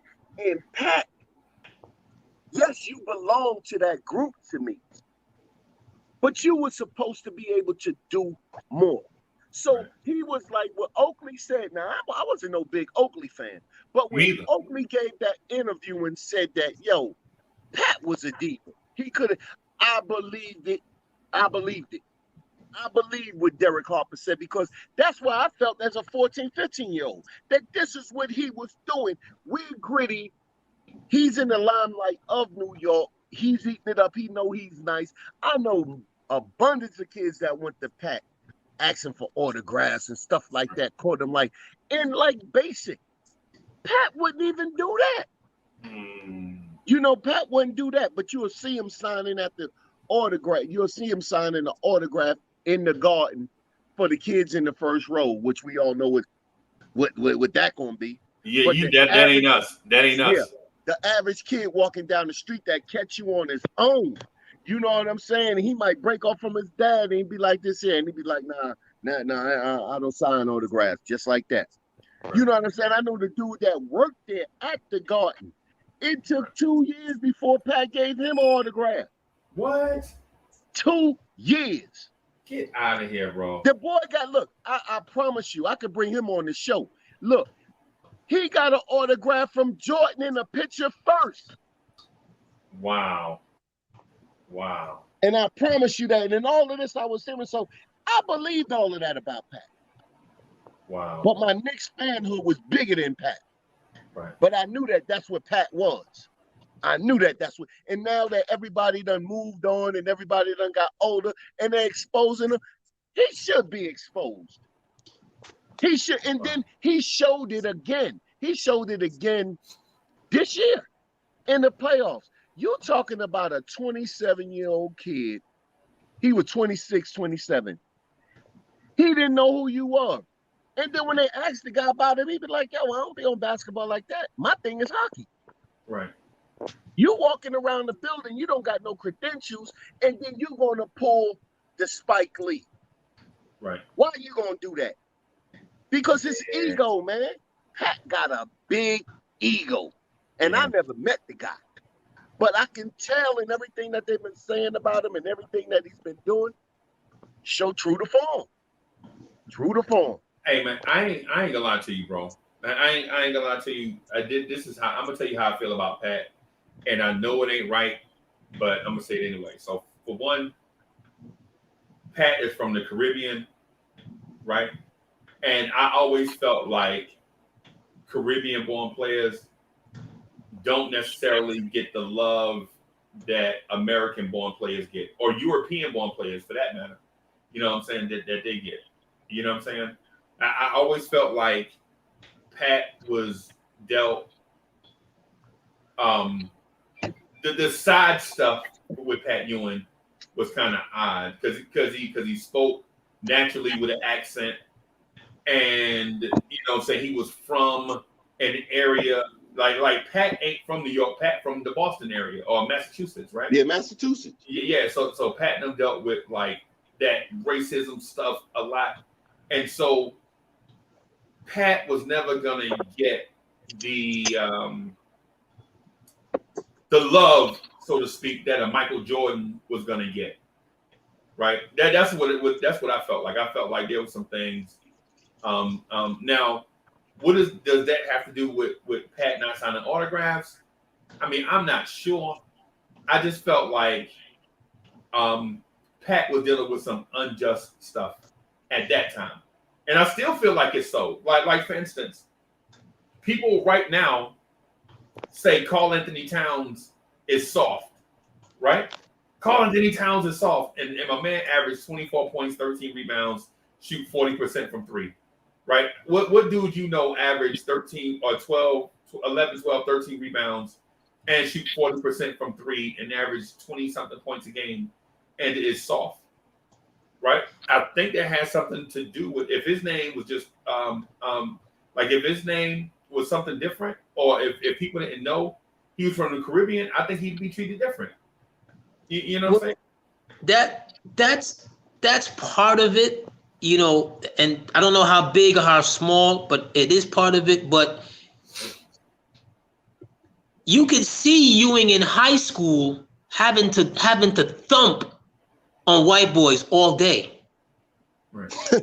Yeah. Facts. Like no doubt. John Thompson at one point, I can't remember which arena they were in. They were holding up monkey and ape signs. Right. Right? Thompson had to take, again, to Rob's point, take his team off the floor. Who's the head of that snake? It's Ewing.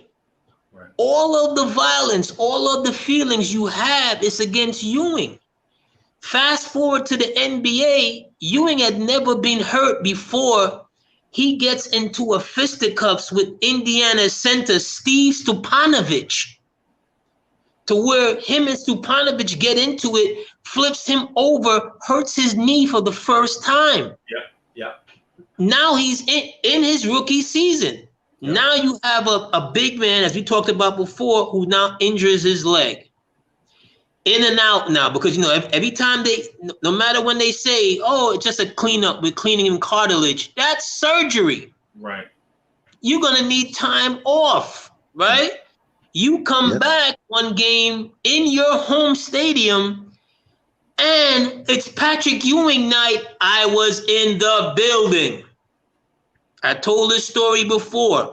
I paid my $25 to sit up in the blue seats, and I was not going to throw my poster back because my mother could not afford to give me $25 on the regular to go to a game. Right. They took the posters and they threw it back at him, right? While he was laid out on the side on the ground and he hurt the knees, laid out, and your home fans are booing you. Right. I can't say it's right. I can't say it's wrong, but it's going to make you skeptical. Right. Going forward, you're going to have trust issues with the people who's supposed to love you. Right. Right?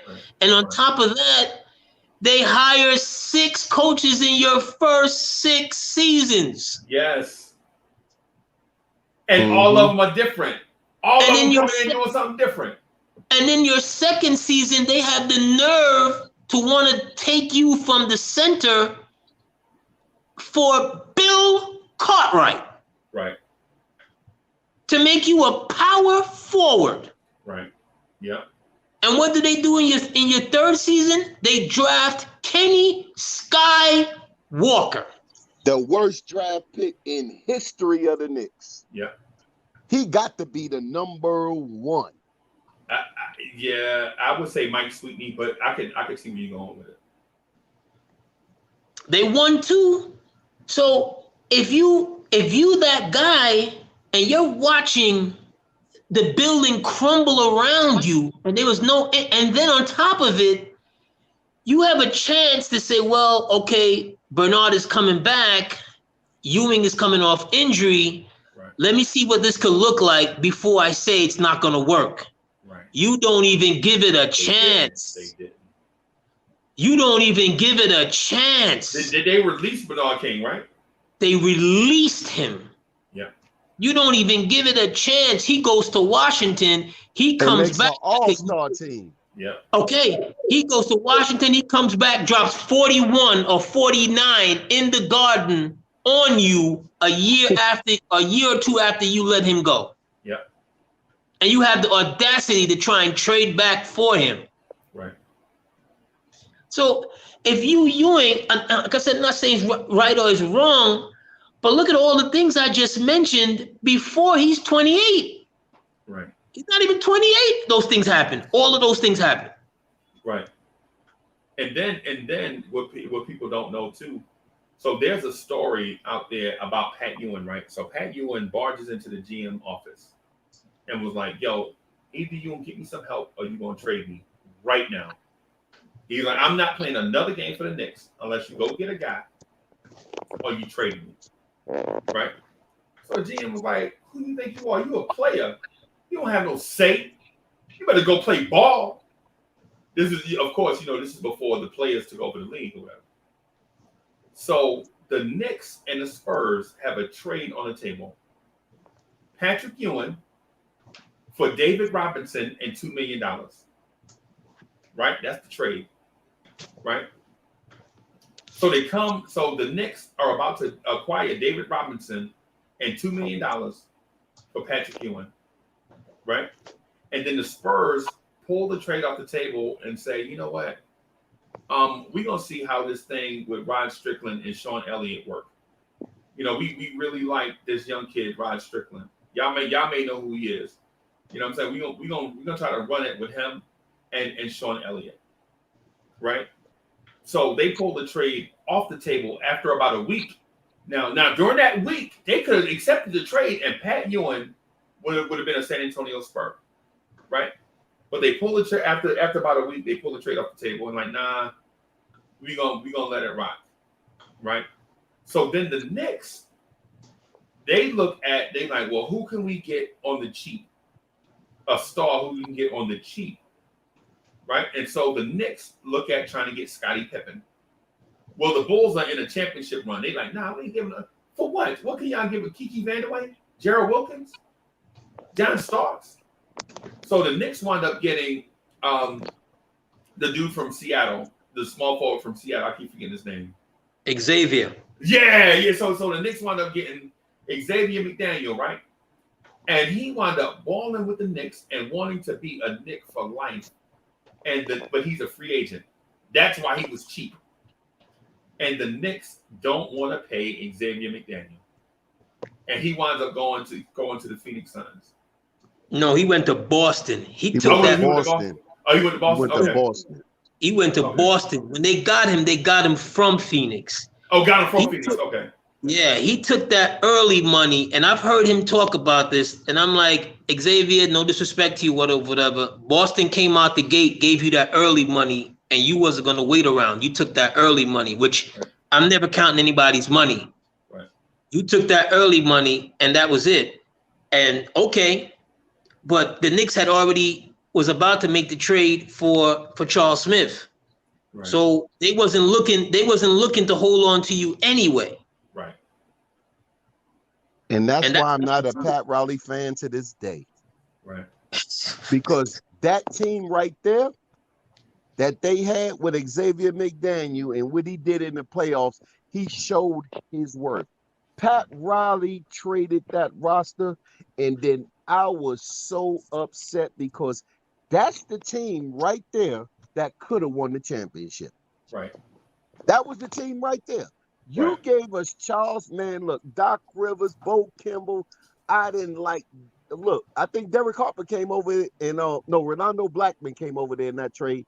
And it was too much for what we've been building. Because what it led up to me was that Detroit series coming through when we beat Detroit. We got past Detroit, and then we were next up. Yes. The way we was playing, and then you totally dismantled the team. Right. Totally.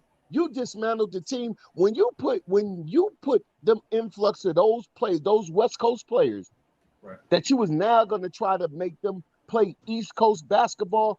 I knew it wouldn't work in the playoffs. I told my friend, I said, look, it's going to be a lot of good wins. We might win 58, 59 games. But in the playoffs, we ain't beating Mike and them with them. Right. The mentality wasn't there.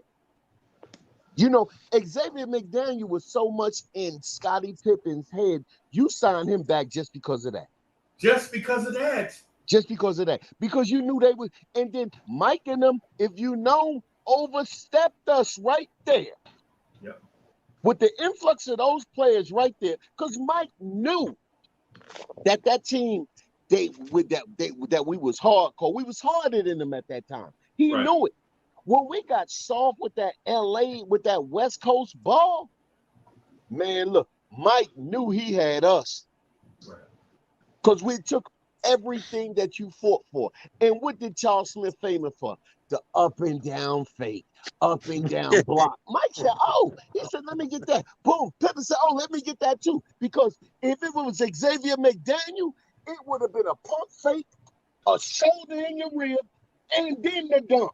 Elbow in your gut. Right, and then as soon as you jumped up, I'm putting you all on my back. Charles Smith, look, he ain't played like that in Pittsburgh. No, he didn't. He didn't play like, now, my best. So y'all already know what my best team was. It was the year before we even started getting it. Because we didn't need Charles Smith. We didn't need that. Right. I don't know who thought that we needed that. Nobody at my job, nobody at on my block, nobody I talked to on the train. Nobody thought that we needed that. We was feeling Xavier McDaniel because he represented what we did. For years. He wasn't new. He didn't turn into that in New York. He had always been there. And I blame Pat Riley for that. I ain't no Pat Riley fan. I am not. And then when it didn't work, after you put them over there, now you want to bounce. You want to ask for something that you knew that they wasn't going to give you. Right. So you can go somewhere else, start all over, and then say, okay, yeah. Because look, now when you left New York, what did Pat Riley do? Now look, let me tell y'all this. This is my thoughts from back then. You came from LA, you was with the fast break and everything over there in LA. You come to New York, you already know because you played Boston in the championships, so you know pretty much what we do. So what you tried to do was, okay, I'm going to influx the Knicks with West Coast talent, and now we already got the gritty defense. That's going down with them because Boston showed me how to do it. Right. He got that from playing against Boston. So now you already got that built in. So now you thought that your game plan was going to be get some West Coast players in here to speed up the offense, but I can still got the defensive mentality. When it didn't work, he bashed. He asked for something he knew he couldn't get. Nobody giving you ownership of the Knicks. Right. He wanted to be GM team president. He wanted to be all the decision making. And how you gonna go? He wanted them to fire Grunfeld. Right. But he went to Grunfeld. I can't lie to you.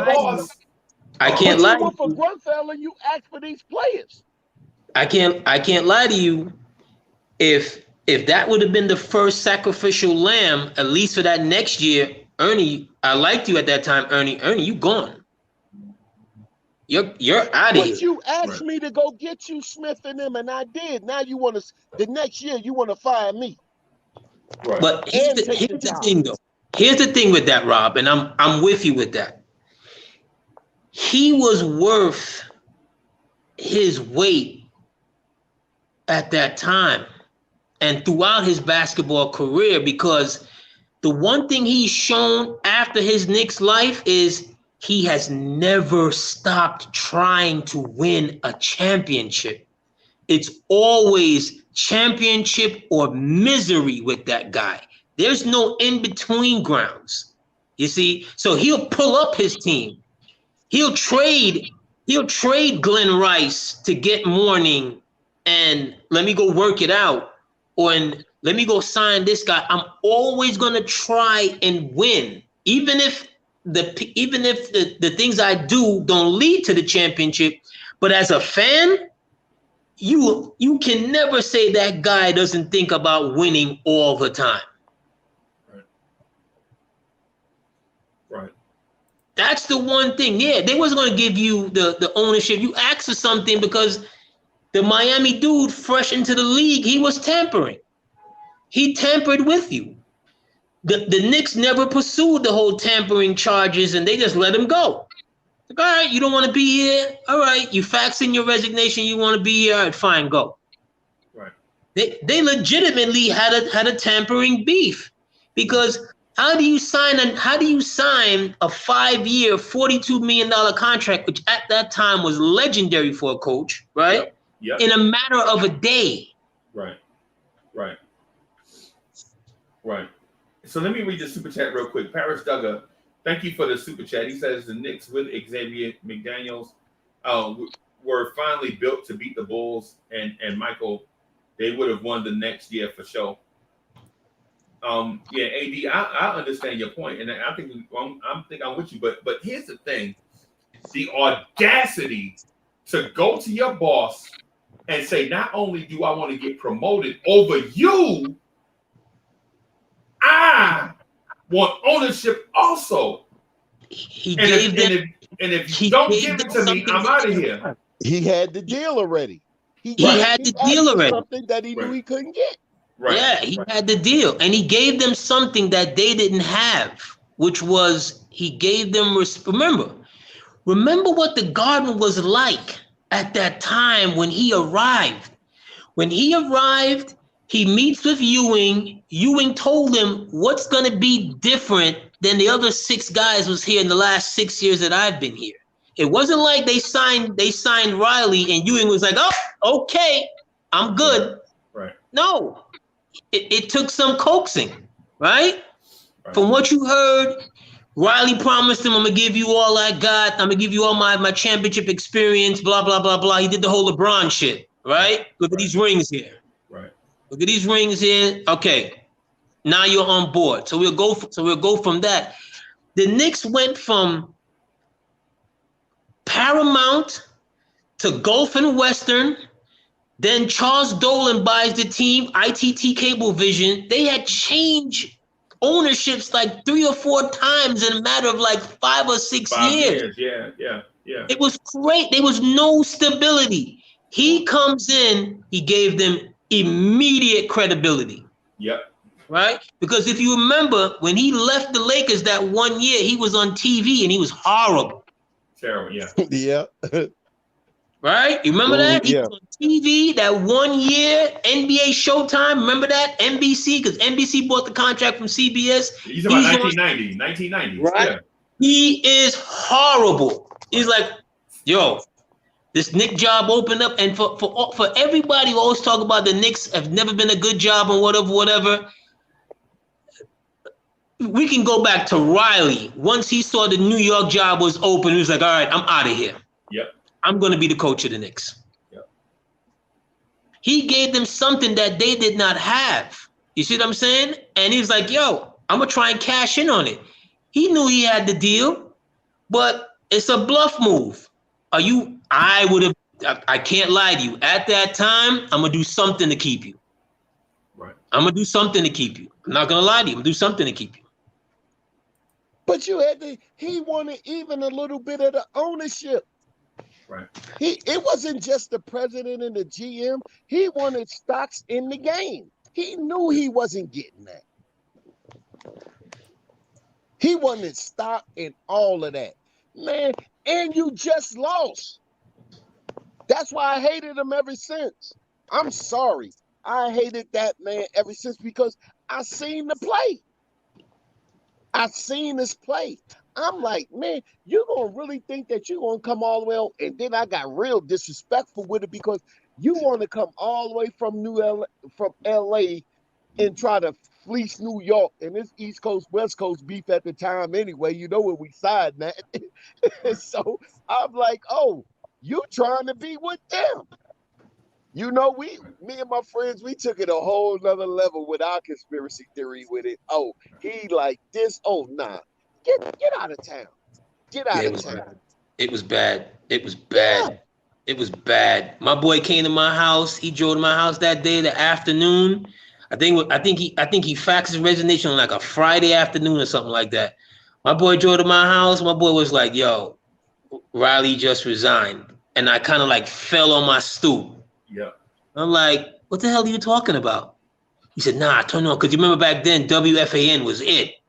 Yeah. WFAN was it. He said, nah, turn on the fan. He said, the Mad Dog in my boy Frank Tesco. Yep. He said, nah, come in the car. We run in the car, and I'm listening, and I'm shocked. I'm like, yo, what?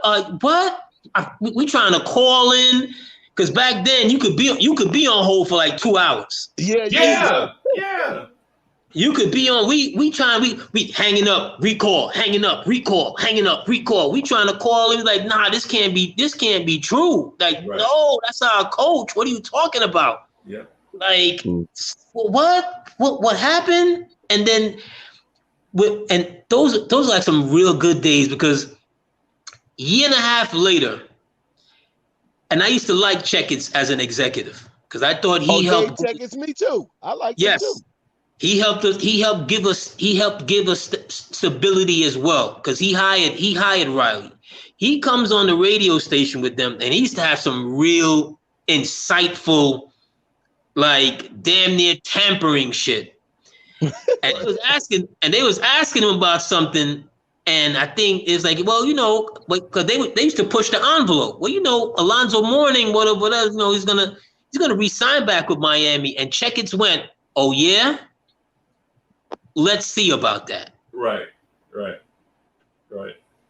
And they had to cut him right there because anything else is tampering. It's tampering, right?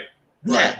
Mm-hmm. Anything else right there is tampering. So, and the funniest thing was after he left, after Dolan fired him or forced him out, whatever you believed, he left basketball totally. Yeah. That's the one that Sprewell choked, right? No. Nah, Sprewell choked. But no, he said something to him to get him off the Knicks. What he did was at a private party with this is when the son had just took over, right? And at a private party, him and what's my man, Marcus Camby, they walked out. So he's about to get on and do his James Dolan singing and shit, whatever. Right. Sprewell and Camby got up and was like, nah, fuck that. We out of here. Oh, my bad. Sprewell and Camby's like, nah, we're out of here. Right. Next thing you know, they're trading Camby for Nene and out of shape Sweetney. And McDice. McDice. No, McDice came with Marbury. No, McDice came before Marbury. Yeah, McDice came with Anthony Hardaway came with Marbury. Yeah. Yeah, and then you're talking about everything the Glenn Rice when he had the plantar fasciitis, the Shannon Anderson and Howard Isley and all of these. And Michael Doliak and it was just so bad after they traded Ewing for those bunch of just nothings. Because I would have never traded Ewing. I would have held on to him. You're about to be a free agent anyway. I'm not trading you for a bunch of just retreads that are just not good. It just went from right there. We were just bad lucked for a very long time after that point in our Knicks career. It just got worse. We said what Sweetney and Kenny Walker, the worst 2 draft picks. Yeah. Add Marseille Lampe into that. Yeah. There's no footage of Marseille Lampe playing in the Knicks uniform. Because he never did. Yeah, but he was like, what, a 3rd round pick? I think he was a 2nd rounder. I think he was and you could add in my favorite, Frederick Weiss, who his claim to fame is getting my man's, testicles in his face, Air Canada jumping over his head, and the poor man after that, he was on mental health issues the rest of his life. Frederick Weiss. So you're talking about Frederick Weiss, Marseille Lampe, Sweetney, Kenny Skywalker. Within a 15-year period, the Knicks drafted those four guys either in the 1st round or 2nd round, and you could throw Ronaldo Balkman in there if you want to. Yeah.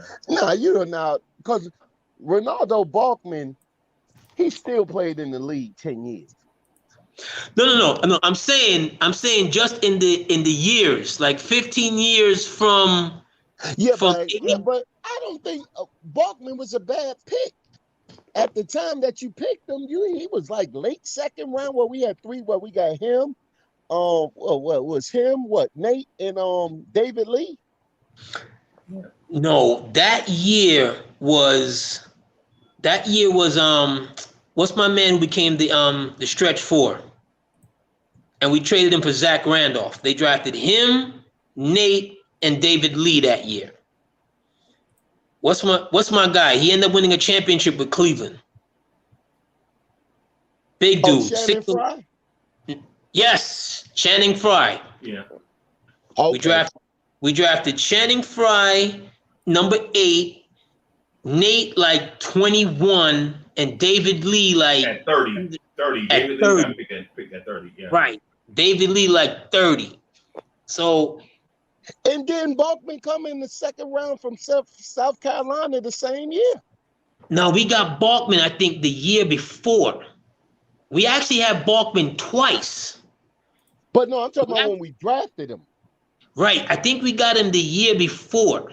I think we got him the year before those 3 guys. I could be wrong on that. I think you're talking about the Marty Collins, Ronaldo Balkman. Yes. And what's the other guy? I can't remember his name. Marty Collins, Ronaldo Balkman, and Wilson Chandler. Wilson Chandler. Or was that a reason? Wilson I Chandler. think we got a reason the second round. Did we get a reason the second round somewhere around there? Yeah, we got Ariza and LeVar Postel. Oh my God, LeVar Postel, St. John's own. LeVar Postel. Yeah, he played on downhill because when he came to the D League, he played for the Asheville Altitude. And he came down there playing against that Michigan guy, what's his name? The point guard that won the championship with Michigan. Ramil Robinson? No, not him. He was in Mateen Khalid. No, Mateen Khalid at Michigan State. Michigan State. Yeah. Yeah, Michigan State. Yeah. He was on. Yeah, because they had won the championship down here too. Yeah. In the D League that year. So yeah. He was on the team with Postel, St. John's. Yeah. Yes. Yeah. We had a lot of missteps, bro. A lot of missteps because we passed on Ron Artest. Yeah. Right. We passed on Ron Artest to get. We passed on him for who did we pass on him for? Frederick Weiss. Yeah. Oh my gosh, bro. Yeah. Oh my gosh. Yeah, that's when we had the interim general manager. What's the brother's name again? I can't remember his name, but that was the last move he made. That was the first and last move he made. That was it, because you drafted a dude who did not want to come over from Europe. Right. First and foremost, he did not want to come over. Right. And then you're going into your Isaiah years. And I know fans, when you hear Isaiah, the stomach churns because you remember all the bad deals and all the bad movements. And I'll say this one thing for Isaiah. He knew talent to draft. Yeah. Right. True. Right? I'll give him that. But he was the kind of guy, the kind of general manager was like, okay, I made a trade for... What's my guy? From out of Jersey, from Patterson. He was on Milwaukee. He was on Tim Thomas. I made a trade for Tim Thomas, right? I got Tim Thomas over here, Mr. The last time we went to the playoffs before we had Melo was that Tim Thomas team when Tim Thomas hurt his back when he called Kenyon Martin Fugazi. Yeah. Oh my God. Yeah, that was hilarious. Yeah, that was hilarious. You make a trade for Tim Thomas, whatever. 5 months later, Tim Thomas is gone. You're trading for Taylor from Houston. Then you're trading for a washed up Malik Rose. Then you go and you trade for who's probably the worst offensive forward I've ever seen. What's my Jared Jeffries? You sign Jared Jeffries to a 5-year contract. Extension, yeah. They like, he's so good, we gotta keep him. Oh Lord, man. Oh my gosh. Boy, some players really did milk the NBA, man. What? He couldn't even be in. I wouldn't pick him in the park. No. Jared Jeffries was a bum. And that's what I'm saying. And he was like, he was like damn near a lottery pick, wasn't he? Yes. Jared Jeffries, I think, if memory serves me correctly, he was 20-10 in Indiana. Yes. he was 20-10 in Indiana. I'm like, where did your offensive game? Do you remember that the first year with Amari and Melo? The first game in Boston where we lost it, where Jared Jeffries. Yeah, he missed it. Yeah, Melo hit him with the pass, and he blew the shot. But before that, KG took the ball away from him, right? Before that play, Jared Jeffries came from the wing, and he looked like Dr. J, and he swooped in for this unbelievable finger roll. I called my nephew right then and there. I said, we just lost the game. He said, Uncle, what are you talking about? We just went up by 1. I said, Jared Jeffries looked like Dr. J a while ago. Yeah. Okay? Like, you don't know what Dr. J looked like because you didn't see him? He looked like Dr. J a while ago. That's a bad omen. Yes. Okay?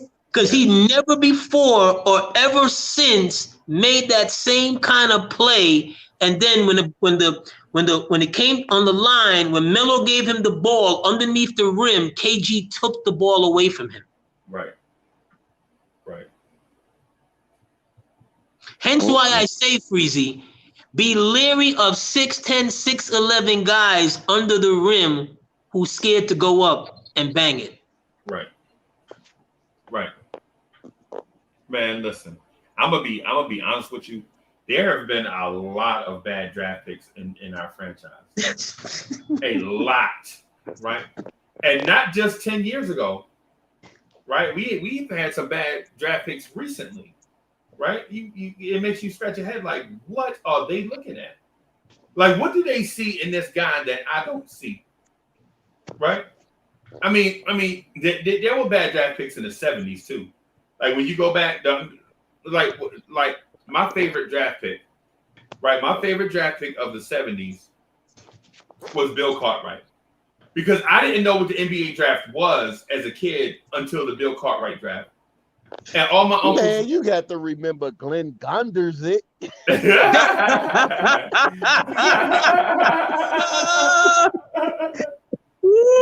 Yo, hey man, hey, real talk. My uncle's number was like, yo, man, the draft coming up, and all we need is a big, and they might get that big boy out of Wichita State. And I was like, big boy out of Wichita State? And like, yeah, Bill Cartwright. And I was like, well, if we get him, will we win a championship? San Francisco. Oh, was it San Francisco? Yeah, he went to San Francisco. He played at Michael Ray Richardson's college. That's how I come always know it, because they both played at the same school. Okay, yeah. So I'm like, yo, if we get Bill Cartwright, will we win a championship? He was like, if them old timers can turn back the clock, we gonna win a championship with Bill Cartwright. And I remember the New York Knicks selecting Bill Cartwright, and I remember thinking, we got 5 more championships coming. Oh gosh. No, you didn't think that. Freezie. I was a kid, I liked Bill. I like Bill. I was a kid, bro. I was like, Bill was good. I like Bill. I didn't like his game. I'm not even talking about Bill right now. I'm gonna get back to Bill for a second. But the dude who I liked as a draft pick, because he came into the league with the best nickname in the 80s, Ken the Animal Bannister. Yeah. Oh. Look like Mike Tyson with no neck. Look like Mike Tyson with no neck, right?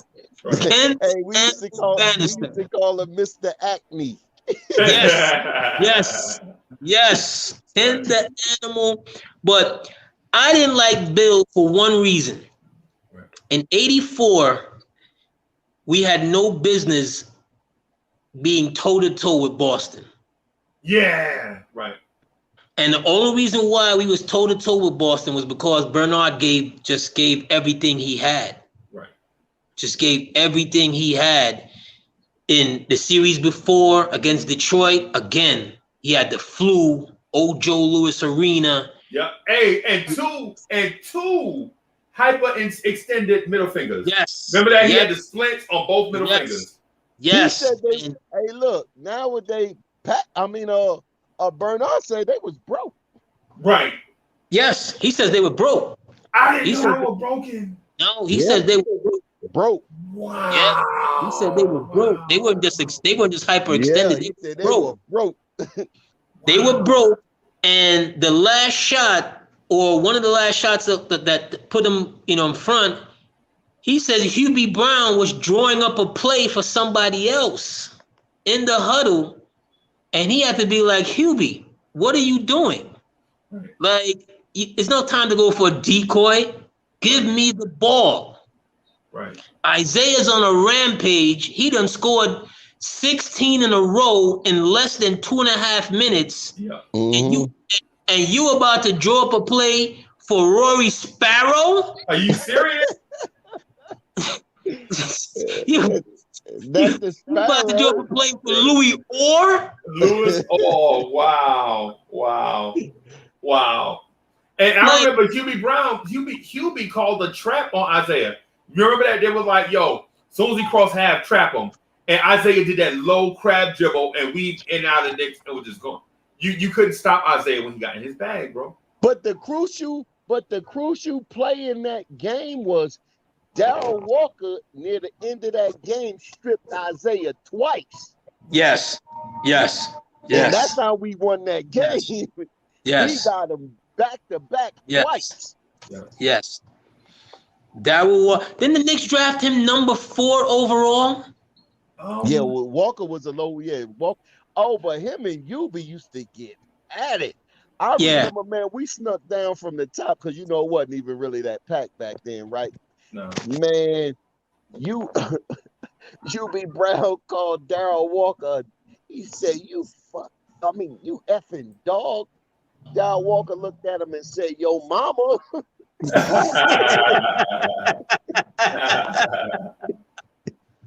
And sat down, and Hubie Brown, boy, he was tight. You can see him. Boy, he was like the Billy Martin of basketball with the Knicks back then. Hubie's a way better analyst. Way better than he was a coach. Oh, yeah. Way better analyst. Way better analyst than he was a coach. And because I just remember him thinking that you're gonna have your own Twin Towers. And it didn't make any, and this is what going back to your point, Rob, about analysts and, people who played the game or coached the game or whatever. I remember when they were calling it the skyline with him, Cartwright, and Kenny Walker. They were calling it the skyline. That's what they were trying to pump in going into the season. And I'm like, first of all, Kenny Walker gets spasms in training camp, right? He ain't hit a jump shot yet. Bill Cartwright hasn't played in like a year and a half. He had injury problems. Ewing he's the gold standard right now, and you're gonna move him out to play the wing as a power forward because everybody else in the league got some version of the Twin Towers. For me, I want young or old creative minds. I want the guy who's going to tell me, we're not going to do what everybody else is doing. Right. We're not going to shoot 63s a game just because everyone else is shooting 40. We're not going to double down on it.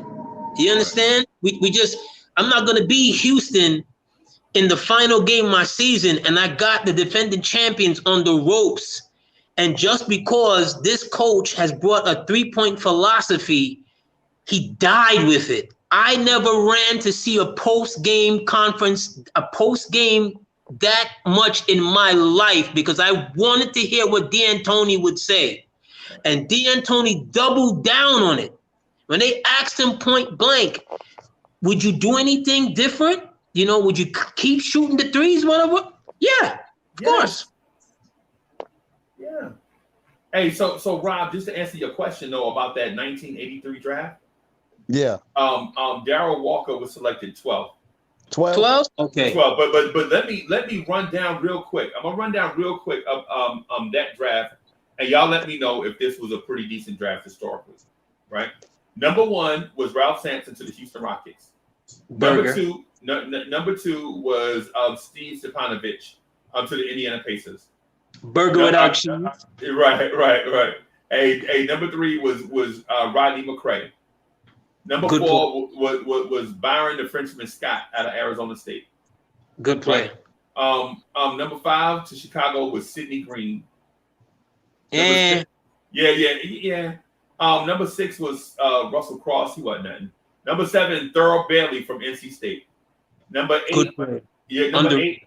Yeah, very underrated, right? And so number 8 was Antoine Carr from out of Wichita State, went to the Pistons. Number 9, Dale Ellis, shooting guard out of Tennessee. Good play. Number 10 was Jeff Malone out of Mississippi State. Derek Harper was number 11 out of Illinois, going to the Dallas Mavericks. Number 12, of course, Darryl Walker.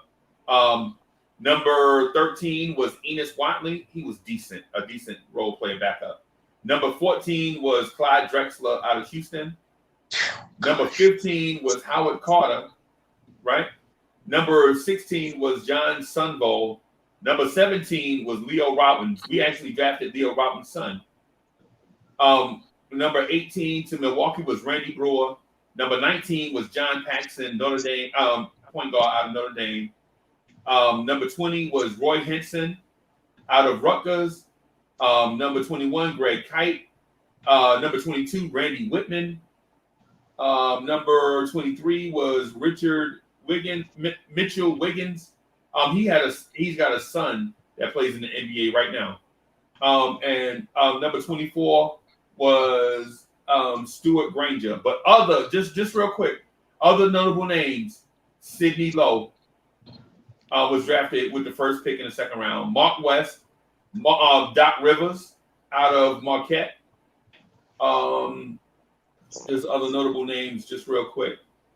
Where is it? I saw one. Craig Elo was drafted with the first pick in the third round back then, when the draft used to be more than multiple rounds. So I just wanted to throw some just get y'all opinion on whether y'all think that 83 was a good draft or not. Think about that. Think about that for a second, right? Yeah, right. I was gonna say the same thing. Think about that. Think about this for a second, from a Knicks perspective. 83 was the year where we lost to Philly in the first round, if memory serves me correctly. Right. Clyde Drexler is from the famed Phi Slammer Jammer. He's probably if not the best shooting guard, the second best or third best shooting guard. You draft Darryl Walker when you needed that guy. You needed Clyde Drexler. You draft Darryl Walker, and that has been the history of the Knicks. Is always something there. Harper goes in front of you. You double down and take Walker. Right. Behind it. Right. Look at this. In that whole first round, there was only one Hall of Famer. Right. That one Hall of Famer in that whole first round.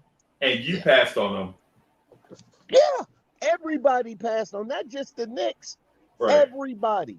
14 teams passed on Jackson. That's how bad the scouting was at the time. They was getting checks. They wasn't doing anything. Right. They wasn't. This man went 12th, and there was only one Hall of Famer. But when you go through that whole draft, you're going to find like 2 or 3 in the second round. Right. 2 or 3 in the second round, second and third rounds. Right. But one in the whole first round. Right. That's crazy. Bro, I'm telling you how bad it was. Manute Bol went in that draft. Muggsy Bogues was in this draft. Right? Manute Bol and Muggsy Bogues are in this draft, and who else? There are other names here. If you take time to research and look through it, there were a lot of names in this draft, bro. Just Manute Bol, bro. Manute. I mean, I'm not saying Manute Bol was a good player. What I'm saying is later on, when you see who the Knicks drafted, you ain't never heard of these dudes, but you have heard of Manute Bol. I mean, and God rest the dead, but Manute Bol was a sideshow. Right. That's all he was, a sideshow, 7'7", that in order for him to be effective, you really had to give him some minutes for him to be effective. And he could only be effective in today's game. You bring in your stretch 4, your stretch 5, he's done. Right. He's done. Right. Because who's gonna let him block a shot from 25, 26, 27 feet? You're just gonna pull him out there just to get him away from the basket. Right. That's it. Look at all the guys look at all these centers. Greg Kite, bum.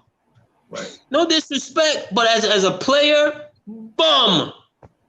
Right. Steve Tupanovich, Indiana had a string of drafting big white centers. Remember Joe Klein? Yes, I remember Joe Klein. Bum. Oh my God, man. Oh my God. Big country. Yeah. Yeah. Some of these guys that got big contract. John Koncak. Yeah. Bum. Yeah. Hey. And now I ain't gonna lie with John Koncak though. If you ever let him get that jumper off, you in trouble, right? But he was slow. But he was slow. So when would he ever get it off? You could take the ball out of his hand before he shoot it. Yeah. Yeah. Yeah. When would he ever get that jumper off though? Hardly ever. But it was money. The lights were off and he was in the arena by himself. Basically. That's it. But to your point though, bro, how did the Knicks take Darryl Walker over Clyde Drexler? Oh my God, Lord.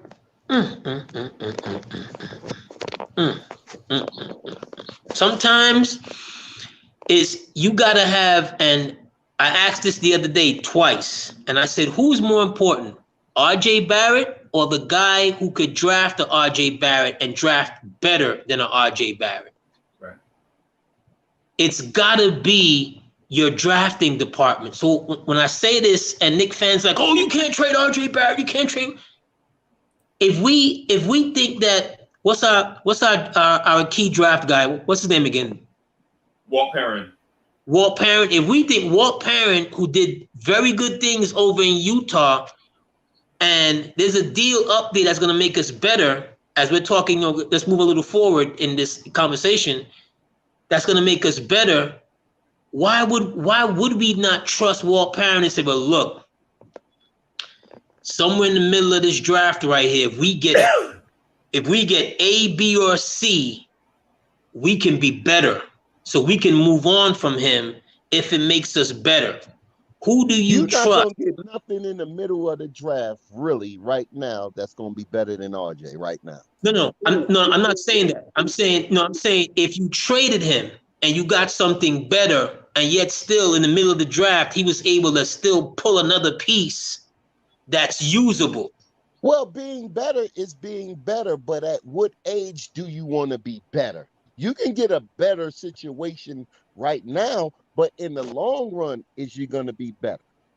That's what I'm saying. You might be better this year, but is this player going to be better for the long haul? So you just can't if you trust him. If you trust him, okay. Here's a name that we talked about, or that we brought up, right? What if Jared Butler Jr. is lingering around right there with all the heart ailment stuff, and he's falling, and the Knicks are able to pull him at 21? They can pull him at 21. That's where he's expected to go. Right. I said this yesterday. Jared Butler Jr. right now is better than Quickly. Today, it's better than Quickly. No, how you gonna say this? This guy hasn't played a pro game. I'm talking about his skill sets. I'm talking about his skill set versus Quickly skill. He can do better things. He can do some better things than Quickly as the point, but Quickly is interchangeable on both sides. Okay.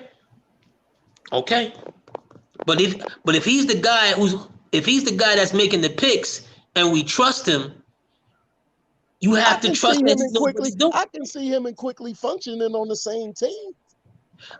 I could see that too, but I'm talking about just about skill set. Just about skill set.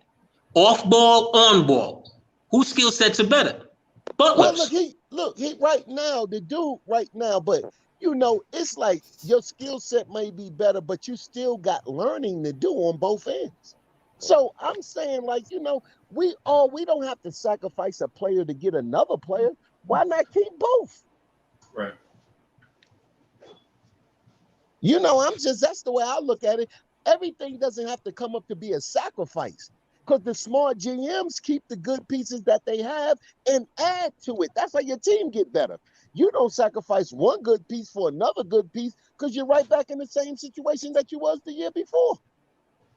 You try to acquire and keep, not acquire and trade. So bring him on board. We still got Alfred's spot to improve upon. So come on, Butler. Why sacrifice Quickly when we got rid of Peyton? That's the way I look at it. There's no reason why we can't keep both of them.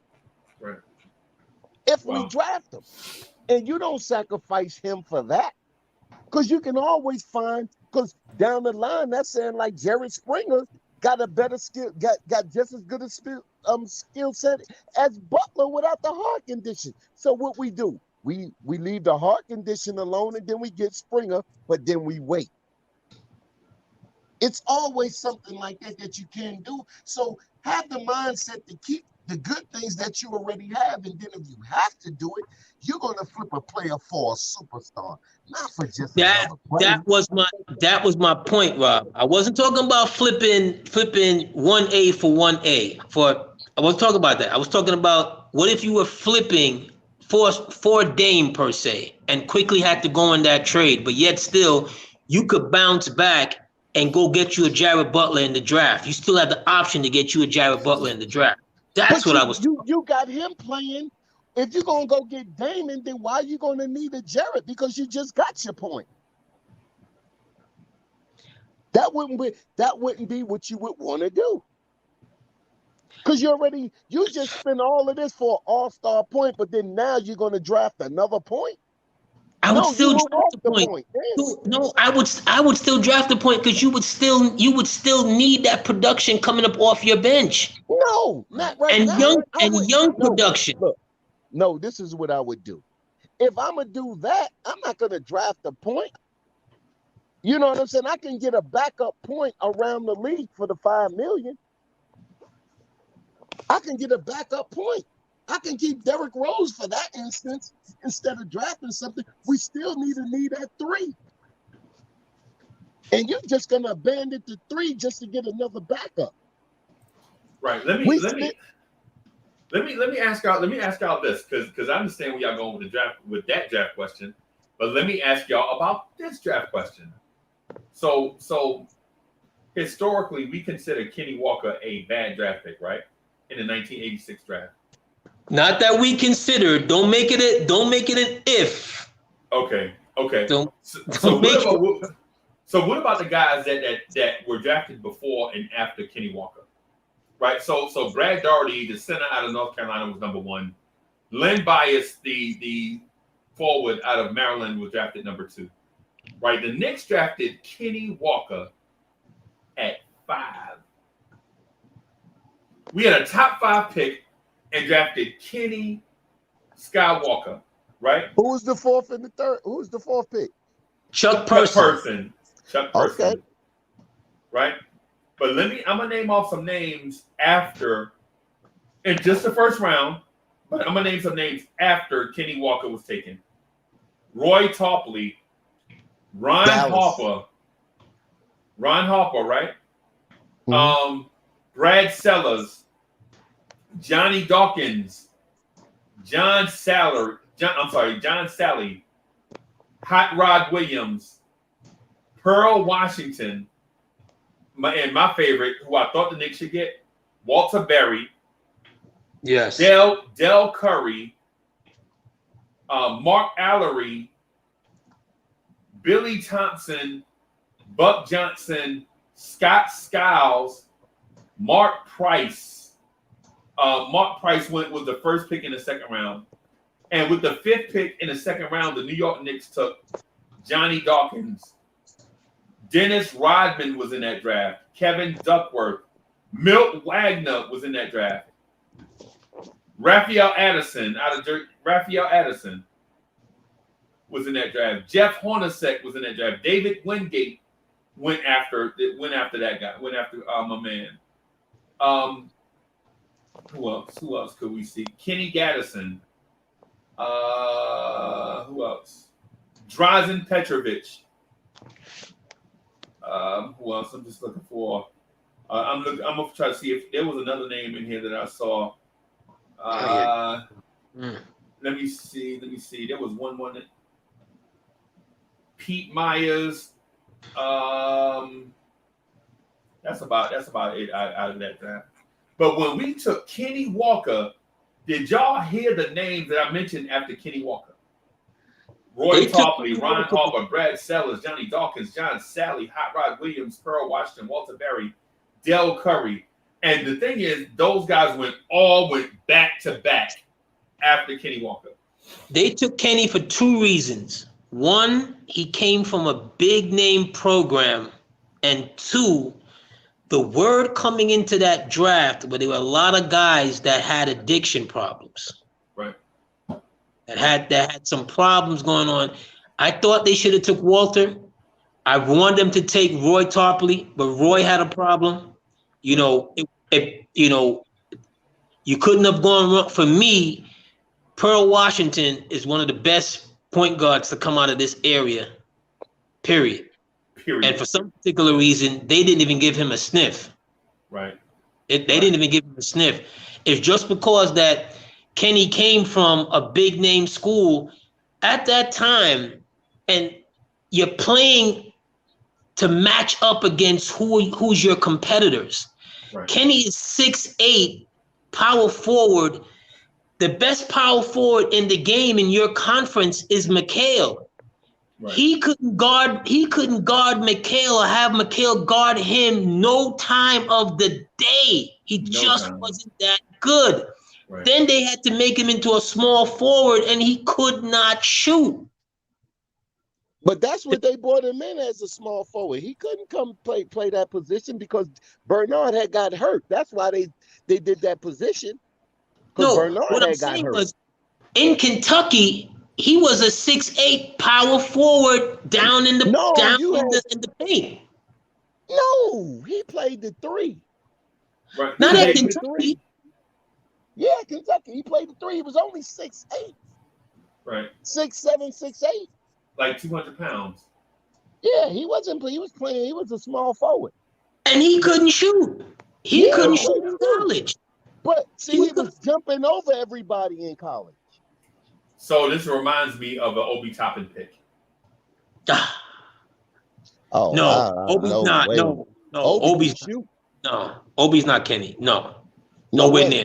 This reminds me of an Obi Toppin pick, bro. No way. Bro.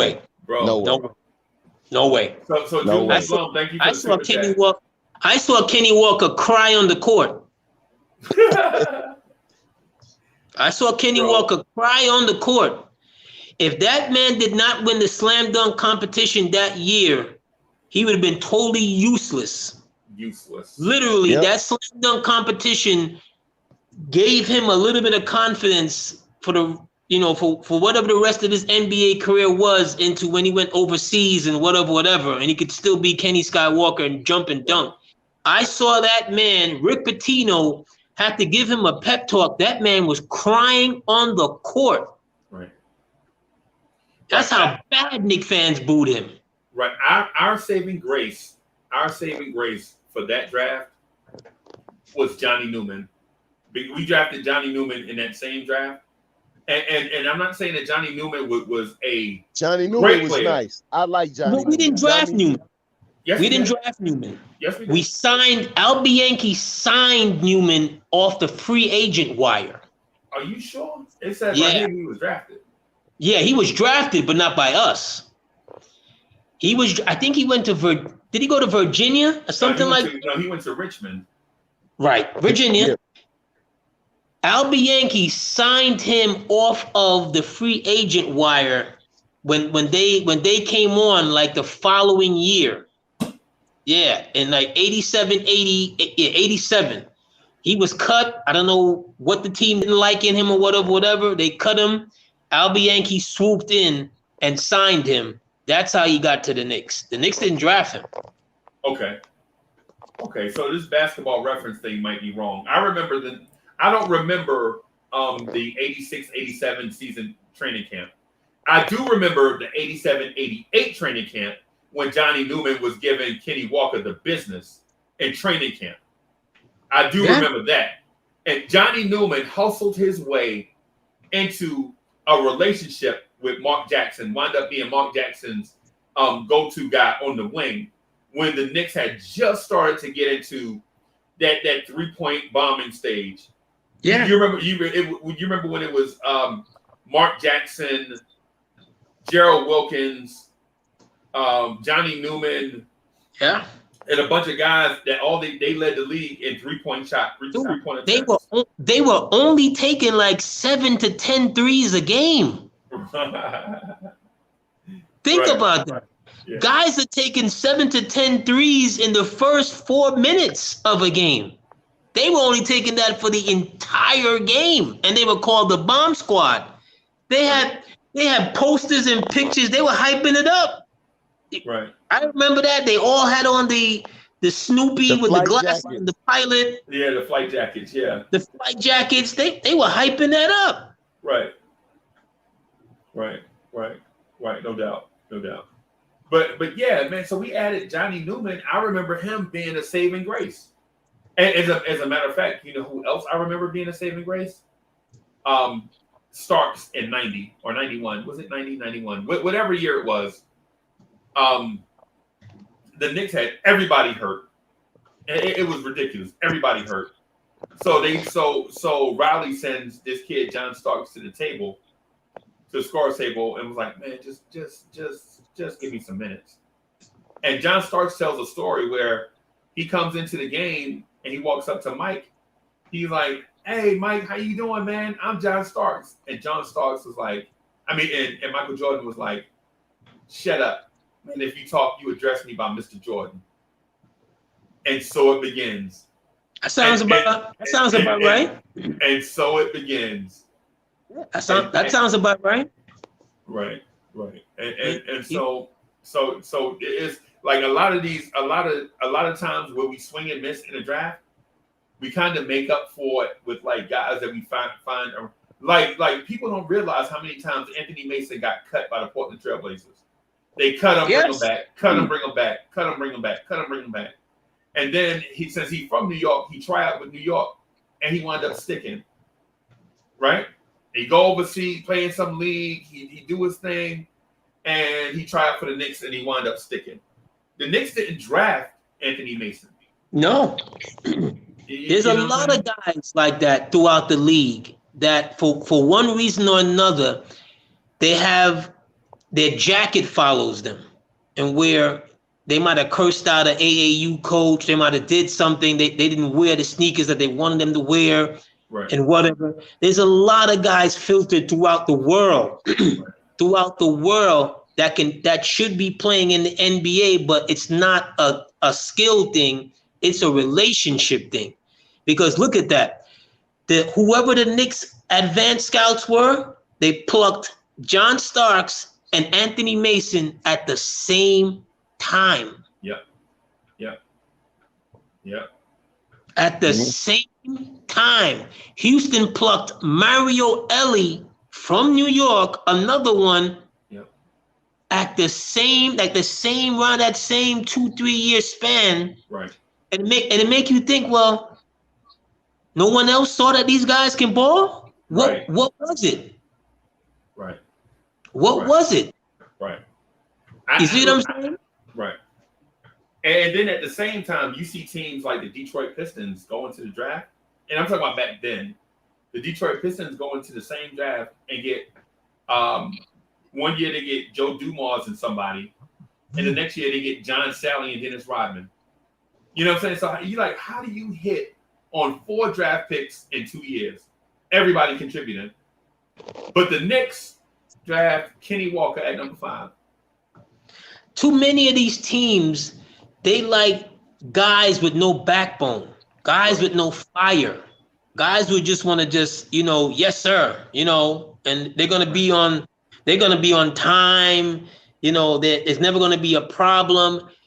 A lot of these guys that got that fire, they come from uncertain backgrounds. You see what I'm saying? They come from undisciplined backgrounds where if someone didn't really take them under their wing and believed in them and gave them a place to stay and watched out for them and, can bark at them when they bark back and is able to help them stay the course. That's why a lot of these, in truth, Ron Artest should have been in jail a long time ago. He threw a kid off the top of the staircase in high school. Right. He should have did a bid a very long time ago.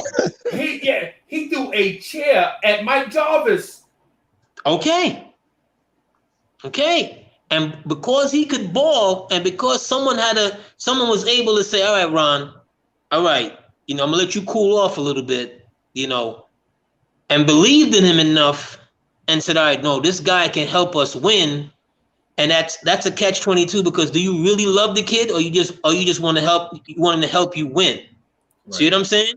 When that's always the question. That's always the question. When Ron got to St. John's, I'm a St. John's dude. When Ron got to St. John's, you didn't hear any problems with Ron. None, right?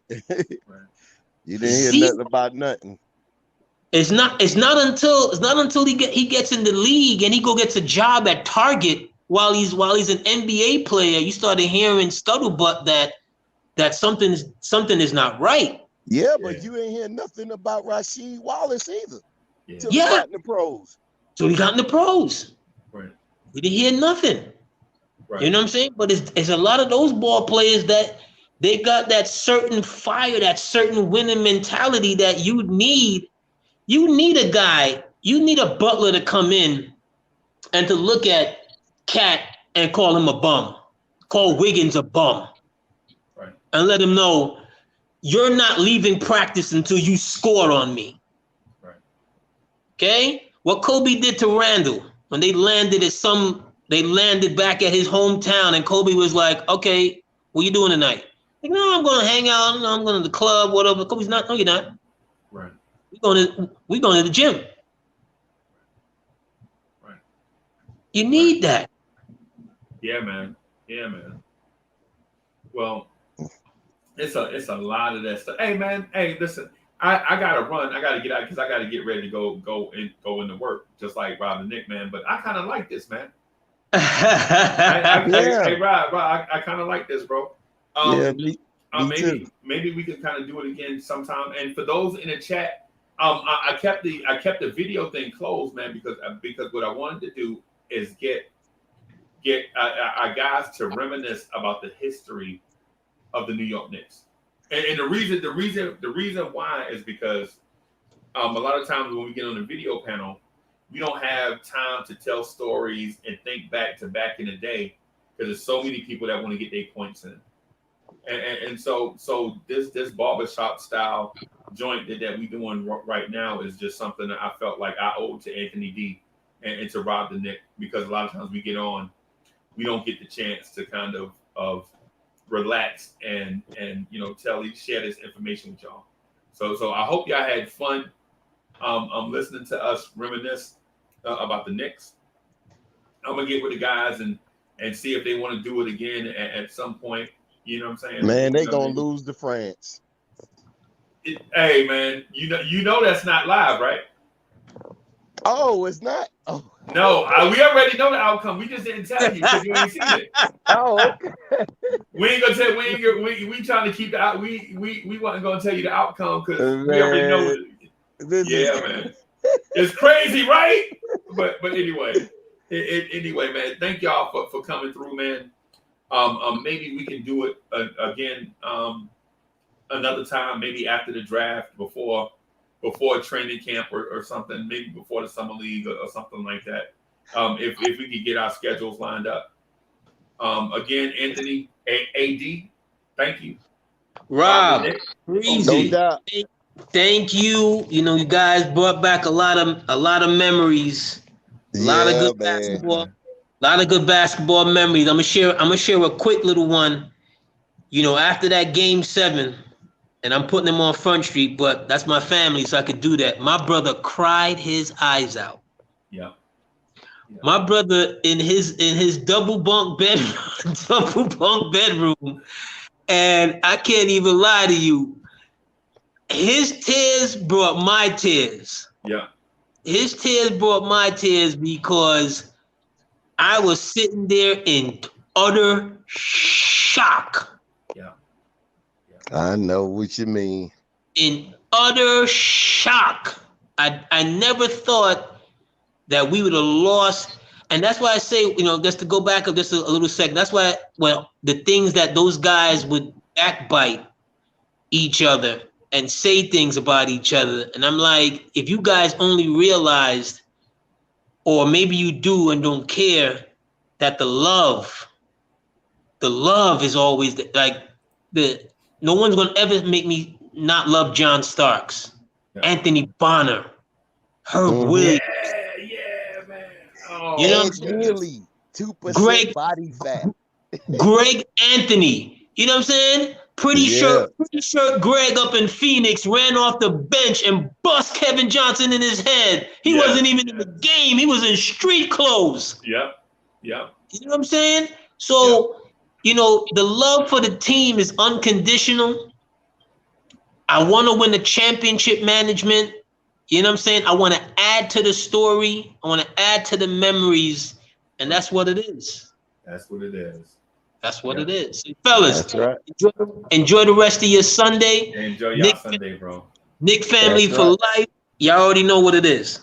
That's right. Yep. Hey, make sure y'all subscribe to the channel, smash the like button. Keep an eye out for the Knicks Morning Drive in the morning at 8:45-ish. You know, I always say 8:45-ish because I try to do 8:45 and sometimes I don't be there. But 8:45-ish. I will holler at y'all later. Peace.